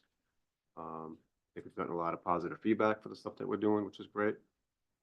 So I know it is going long. Maybe we can have a timer for it, possible, best thing for it. So, but yeah, I just wouldn't want to. I'm just thankful that a lot of people are taking the time to come here and speak. So yeah. And I wanted to say one other thing. Do we have in place right now a list or something that I know a couple of you guys do the grants, like specific things that you guys are on or have a list in place right now? A specific list, but certainly there's ideas amongst all of the department heads. There's no lack of needs. Let's just say. I mean, I don't know if I can ask this just to come up with a list put something on paper. Honestly, it sounds like the wish list. That is, there is a wish, there is. I thought that's why you're doing this to me. No, that was the, that's a council. Oh, yeah, I know there's a wish list, but I'm talking about like, you know, obviously paving would be on that and, you know, the culverts and things like that, but just coming up with a list that would be ready for this person if, you know, they got hired, so. That's a good point. The wish list really is the list. I mean, I'm sure we could look at it again. Yeah, wish list was like above and beyond. That was wants. But I think what he's saying is include the needs, like which culvert needs to be repaired, which ones. I'm sure that something like that is available. And I just want to take a second to give credit where credit is due. A lot of our volunteers go out and get grants for us. And I think that's great. I know our land trust and our conservation commission both like actively pursue and achieve. And that's because they have people who volunteer their time for the town, who also just happen to have experience in their work life to be able to bring that to the town. So this would be a good way to support all of our boards in addition to our staff. For Madam all the Chair. fun things. Go ahead, Dan. Just like to add, we're talking about the wish list and I appreciate Mr. Maron's comments in terms of structure and what are the metrics we're going to measure off of, what's the job description. I just want to add that when I didn't say for the rest of what Lincoln got, they got over $1 million for their police department, which included police radio replacements and upgrades, and to purchase tasers as well. I'm sure that the chief can come up with $1 million worth of equipment upgrades that this town needs, that we may not have been able to fund due to a lack of capital. And so, that wish list, I know, I think there's like drones on there. Someone laughed at that, but I'm sure the staff and the town can come up with very specific needs and wants. And the town definitely has a need for infrastructure. If you look through the comprehensive community plan, I mean, that's another guide on, all right, those goals and actions, how do we do that? Well, a lot of those require money, especially, we were going to talk about at some point the hazard mitigation plan. A lot of the actions in there require money. And we haven't had the ability to go out and get that money to fix some of the issues we have to prevent flooding concerns in this town. And I mean, if we got a couple $1 million to go do that, I mean, we could really improve the quality of life of residents in this town, especially when we get, heavy rainstorms. So I think those are the things that we would try to go after. And obviously you get a lot of input from different people in the town as well. Awesome. So what direction do you need from us now is how we want to go forward? I mean, I think from what I'm hearing, what we do is we ask Danielle to show you what the budget looks like with it and without it. Yeah, that sounds good. That sounds. And Madam Chair, I'd also like if you could reach out to the survey participants and ask what their return was. I have that in my notes. Okay. Yes. And specific grants, and maybe a little additional detail of like why they went after them, what their need was. I think that's important. That may help us. One really interesting thing is if every municipality hires the same consulting firm, aren't you competing? Isn't there a conflict? That was one of the topics we brought up when we first started discussing this, which is why I thought that hiring somebody would be preferable because then they'd be invested in the town. They really want it. But it seems like if they're all succeeding, you know what I mean? They're all happy with it. Then I'm happy to be wrong on that one part of this, open to both. Can you ask about that too? Yeah, well, I mean, I think probably part of it is that this one person, they know about it, and so they share it with A, B, and C, where if we had an employee or whatever, they'd have to find it, so it's almost like reinventing the wheel when there's somebody out there that already knows what's out there. I don't know if that makes a lot of sense. Yeah, it does. Yeah, it does. Since we're giving you a directive, I just want to do best practices and turn that into a motion, I guess. So I'll make a motion to ask our town administrator to ask the town finance director to include a budget with and without the grant writer position, as well as reach out to the survey participants and ask the additional questions we discussed tonight. Okay. I got my motion. I got my second. For quick discussion and clarification, I guess the timeline on that would be by the first budget workshop, right? Sure. Make sense? Yeah. All right. Any other council concerns? We'll go to our roll call vote. Counselor Dinsmore, Yes. Padnick, Yes. Palmigano, Yes. Reynolds, Yes. Wilcox, yes. All right, thank you. So I think we move on to the next one. Yes, and hopefully this will be quick. I just wanted to give an update on paving. This time of year, sure you're seeing it in Westerly, we constantly get complaints about, the condition of roads. Just as a reminder, I know you all know, but I'm not sure if all the public knows, we've received money from the state municipal road and bridge program. It has some fancy acronym now. I can't remember what it's called, but it's a program where the state pays a third, we pay 2/3. We funded that through the road bond, which is now spent. I know there was been a lot of question about, wasn't there still money in the road bond? Unfortunately, that's all gone. In August, you all approved a bid to Vinagro for almost $360,000 to pave the Pinehurst neighborhood. That has not been done yet. They agreed to wait until this spring to do that. So that will really be the last one that we're paying for out of this particular bond. Because of what we already have out there in bonds, Danielle isn't recommending one in this upcoming fiscal year. Just as a point of reference, because I know that Wilbur Hill neighborhood has been a big topic of discussion.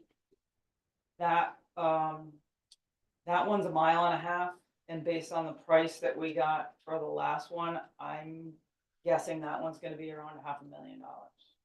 Wilbur Hill. Just Wilbur Hill, not up and around. No, well, that neighborhood. Oh, the whole neighborhood. Yeah, it's about 1.5 miles of road. Yeah. Yeah. 700 feet. Sorry, Gary, can you say that a little louder? I might. 7,700 feet. 7,700 feet. Goes all the way around. Wilbur Hill's 30, I don't know exact, but you're back to a small pond and here run at 24. The balances. Yeah. Thank you. Takes 3,000, yes. Madam Chair, Sure, go ahead. if I may. So I know this council's aware, we've gotten a number of emails from residents in that area. I did request to Aaron and Karen to put an agenda item to discuss road paving and some of what we can go through. I don't know, I don't think it's appropriate to discuss that tonight.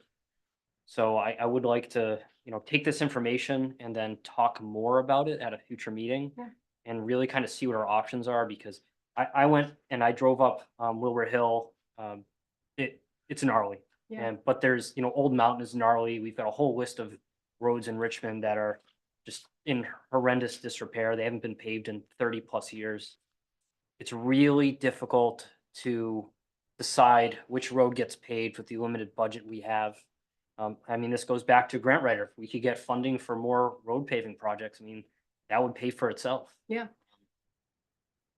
No, I agree. I think, and that was actually, this is one of the items I also put in my short list of items to talk about during the first budget workshop, because I feel like that's the most appropriate place to talk about it.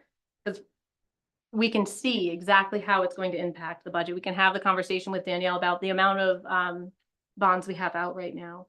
So it's definitely something that I think that I've always supported. I supported it for my last council, making sure we fully supported the roads. And I'll continue to support it. I was looking through the PowerPoint or the presentation for the governor's budget, and there will be more of the road grant money coming to the town. So I did ask Rep. Cotter when she has a moment if she knows the amount that we would be expecting, so we can be prepared to at least have that 1/3 match and take advantage of. We're 2/3. I'm sorry. So the 2/3 match, but still, so we don't know what that number is. Right. So hopefully we can get that information by our first budget workshop and know, that way we can, I don't know, not lose out on the money that's coming to us from the state because we didn't put a little bit aside. So, I don't know. I appreciate the update and I look forward to discussing it during the budget cycle. Does anybody else have anything they want to add? Sure, go ahead, Jim. Jeff? This may be something that we talk about later when you bring it up, but I think we have to put something in place, that every year it's looked at, and you know what I mean, something to do every year, either put money aside every year or, whatever the case may be, do that, but I'll wait for, to talk about it next. For sure. All right, so no I council just had action. one last thing that I didn't put on the agenda, and it's more of just an announcement. The ACLU recently, I don't know if you've all seen this, recently released a survey, and Richmond received the best designation for meeting access. The metrics were, did we live stream? Did we record the meetings for future reference? Did we provide links on the agenda? And did we allow remote participation? And we are one of only 12 communities that were yes, scored the highest. So just wanted to Yeah. throw that out. Thank you for keeping us transparent, especially Erin. I know you're busy over there keeping it going. On to new business. Request of Counselor Dinsmore for discussion and consideration of the Richmond Town Council to formally and publicly reject the ACLU's municipal immigration model ordinance as presented. Do you have a motion to kick us off or anything you want to say? Yeah, just wanna, I wrote something, type something up. So we have witnessed millions of undocumented individuals crossing our border and have witnessed the Can you consequences. speak up a little bit? Sure. We have witnessed millions of undocumented individuals crossing our border and have witnessed the consequences of a weak border, with leaders all around the country defying President Trump's executive orders as it pertains to immigration and deporting undocumented citizens who are violent criminals. What will Richmond's response be to this important issue? We are in receipt of a letter and model ordinance from the ACLU that state in part, it is important to emphasize that local officials have no obligation under federal law to participate in the enforcement of federal immigration laws. And at least one matter that the president has promoted, local enforcement of immigration and customs enforcement detainers, your municipality faces a clear prospect of legal liability in accepting his invitation. On the daily news, we are too often seeing elected officials all over the country, even our own Governor McKee, be brazen in his remarks that he will not cooperate with federal executive orders as they pertain to immigration. As elected officials, Richmond public safety must be our #1 priority. We must abide by the law and promote public safety, not ignore federal executive orders. Our society is a society of law and order. I reject the undertone of the ACLU's correspondence where Mr. Brown states that we must take steps to mitigate the harm these xenophobic threats could have on members of our community.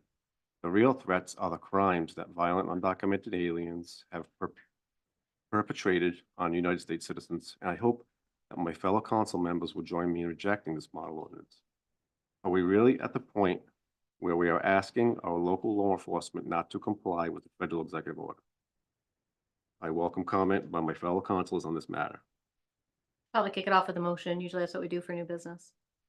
We got a motion, second council discussion. So I make a motion to that the council reject the model ordinance drafted by the ACLU. All right, I Second do not get a discussion. Oh, we do have a Yeah. second for discussion. All right. Question? Yeah. Yeah, we don't have an intention of instituting this ordinance, do we? I don't think we have, I mean, no one's introduced it to. So, I mean, I think no one has any intention of introducing it. A lot of times, when we get these, and as you know, with the communications and petitions, these come in and we say motion to file. Hopefully we've read them, reviewed them. But I would say unless a council person puts forward on a future agenda to institute this ordinance, it's a dead issue.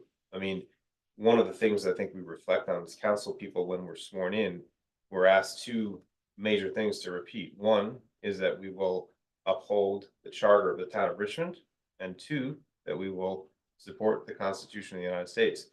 And those are laws. Those are laws. And I mean, I think we have law enforcement officials of this town, and I hesitate and I will not drag Chief in because I know he hates it when I do that, but he's the law enforcement ranking officer in the town. So I would always defer to his expertise on that. But unless you wanted to introduce like this as a motion to approve on a future agenda that we could then say we want to adopt or not adopt, I think it's a dead issue. But I think I've also stated we have laws. Laws are laws. I'm not standing in the way of a law. I don't think Chief would let me. So it's just my piece. Any other council discussion? Yeah, I would just I echo what Jim said. I don't know how you reject something that no one's proposing in the first place. Right. We got a communication from the ACLU None of us wanted to act on it, chose to act on it. We're not proposing it. It's, like Jim said, it's a dead issue. So I don't know how you reject something that none of us are proposing in the first place. I also think, I know I don't fully enforce Robert's rule the entire time because I think it's important that we are fluid, but putting up something as a rejection makes the vote very confusing and it's actually discouraged. And I know we've done it in the past when we, not this council, but prior council declined a settlement offer, you know? So in that case, I think that makes sense because it's necessary and it helps us move forward. But I just think putting up something just for the sake of not doing it isn't the best use of our time. I brought it up because the woman who wrote, who sent the emails said that we should pass this ordinance. I just want to make sure that we're all on the same page as to if this becomes a problem. Right now, I don't think it's a problem, but it could be, you know, considering how things are going. You know, so that was really my intent behind it. I would say where none of us have proposed in enacting it, that's the answer. Sure, go ahead, Jim. Yeah, and I'll make a commitment to you that if it does become a problem, we will bring this back for discussion. Thank you. Anybody else got anything they want to add? We have a motion. Yeah. So we do have a motion to reject something. Mr. Colasanti, you want to go ahead? Promise this is the last time I'm getting up. gonna To kind of go along with what Counselor Dinsmore is saying, I agree with the premise of what you're trying to get across. Just give you a little bit of historical content. Federal law versus state law, I think, is what you're discussing. When you look at historical content to this, you had President Andrew Jackson, who served from 1829 to 1837. South Carolina was refusing to pay the tariffs to the federal government. What Andrew Jackson ended up doing is sending in the army to take control, and they got the tariffs, which was a precursor to actually the southern states ignoring executive order from Lincoln, all right, freeing the slaves, which then caused the Civil War. Then more modern times, you had George Wallace, governor of Alabama, who refused segregation, desegregate. Kennedy had to actually go in there and he nationalized the Alabama National Guard and forced Governor Wallace walk the kids into the schools with the National Guard. So when it comes to federal law versus state law, federal law always supersedes state law. So you can have Governor McKee who will stand at the State House and saying he will not abide by Trump's executive order about illegal immigrants. What's going to end up happening is what he's already done is he's already holding up $247 million in federal funds for education. And he has every right to do that if they do not abide by his executive order, which is federal law. So we have to be cautious about who we follow with these things because nothing supersedes federal law. That's a given just through this historical data. Thank you. All right. So we do have our motion, we have our second, and the motion was to reject this. And I'm just gonna say that I'll be voting against rejecting, but by voting against rejecting doesn't mean that I approve it either. So I'm just getting ahead of anything that's going to be said in the future. Looking at you, Zoom. That says that I approve this because I didn't. I rejected the rejection. So that is the motion on the floor. And the motion was to reject the ACLU Municipal Immigration Model Ordinance as presented. Madam President, did you want to vote on the motion? I mean, if it's essentially you're tabling it by not making a motion, I don't know if Councilor Dinsmore, you definitely want that voted on? Yeah, I thought we voted. Oh, okay. Sure, go ahead, Jim. Just a question, if we vote on it now, then we can't bring it up again later if it becomes an issue. That's a good point. I believe. So if we tabled it now until if it does become an issue, then we can take action on it then. I think that's the way it would work. I think you're right. If we want to keep our options open. Yeah, that way, to my point, that if it's an issue later, we can actually do something about it, so, but just. I don't want to kill it. It sounds like he does not want to remove his motion, which is fine. I mean, everyone's entitled to do what they want to do as a member of council. But, you know, you did second the motion to bring it to discussion. Yeah, yeah. Kind of risk you take. Yeah, no, I always believe it's, when a council member Yeah. puts a motion in, whether I like the motion or not, I think they deserve discussion. Makes sense. All right. So, yes, Erin. If the prevailing party of the motion decides as a majority to revisit the item, that may pass or fail. That is one other way besides tabling it. It could come back. Mhm. Have to be those that were successful in whatever motion. Yeah. How does that work? So if a majority votes against something, is it one person that puts it on the agenda? Like, how does that work logistically in the future? Just a formality question. So for agenda, this is separate from Robert's rules. So for agenda and us to be able to meet open meetings law, one member would have to bring it forward and put it on the agenda. However, the motion would have to be successful to the previous parties who voted against it to have any further discussion on the matter. Else then it would just simply. Okay, so there would have to be a motion to actually discuss it, and it would have to be majority. Like a motion to reconsider. A motion to reconsider. Okay. So if Thank you say everybody votes yes for this, or 3 people vote yes and 2 people vote no. And then it, I'm sorry, it would be the opposite. So 3 parties vote no, 2 parties vote yes. And then it becomes an issue later. The 3 members that voted no would have to, 1, be the member to bring it forward, and 2, all 3 would have to agree to have it further discussed for a motion. So it adds more roadblocks to something that we may want to fix, that we may need to take corrective action on. So if all 3 need to agree, then it just creates more of an issue later. So that's where it'll be at. There would be one of the 3 would have to bring it up. Yeah. And then it would be a new vote. It wouldn't have to be the same 3, as long as one of the 3 in the majority Yeah. brings it up. For The sure. winning party in the vote has to bring it up. You can't lose and then keep trying. Yeah. Yeah. To value everybody's time. So we have our motion to reject, which is not a motion to approve. So we'll go to our vote. Counselor Dinsmore, Madnick, No. Palmigano. It's a motion to reject. This is why we don't do negative motions, people. This is good. I'm sorry, I just want to make sure I'm clear. So this is a motion to reject this letter, Reject formally adopting reject formally adopting. the So, model ordinance. and we as had a presented. yes, and we had a no. So I would be a yes. No, I'm going to abstain because I don't think you can reject something that's not being presented as proposed. boom, motion fails. So we can bring it back up So again.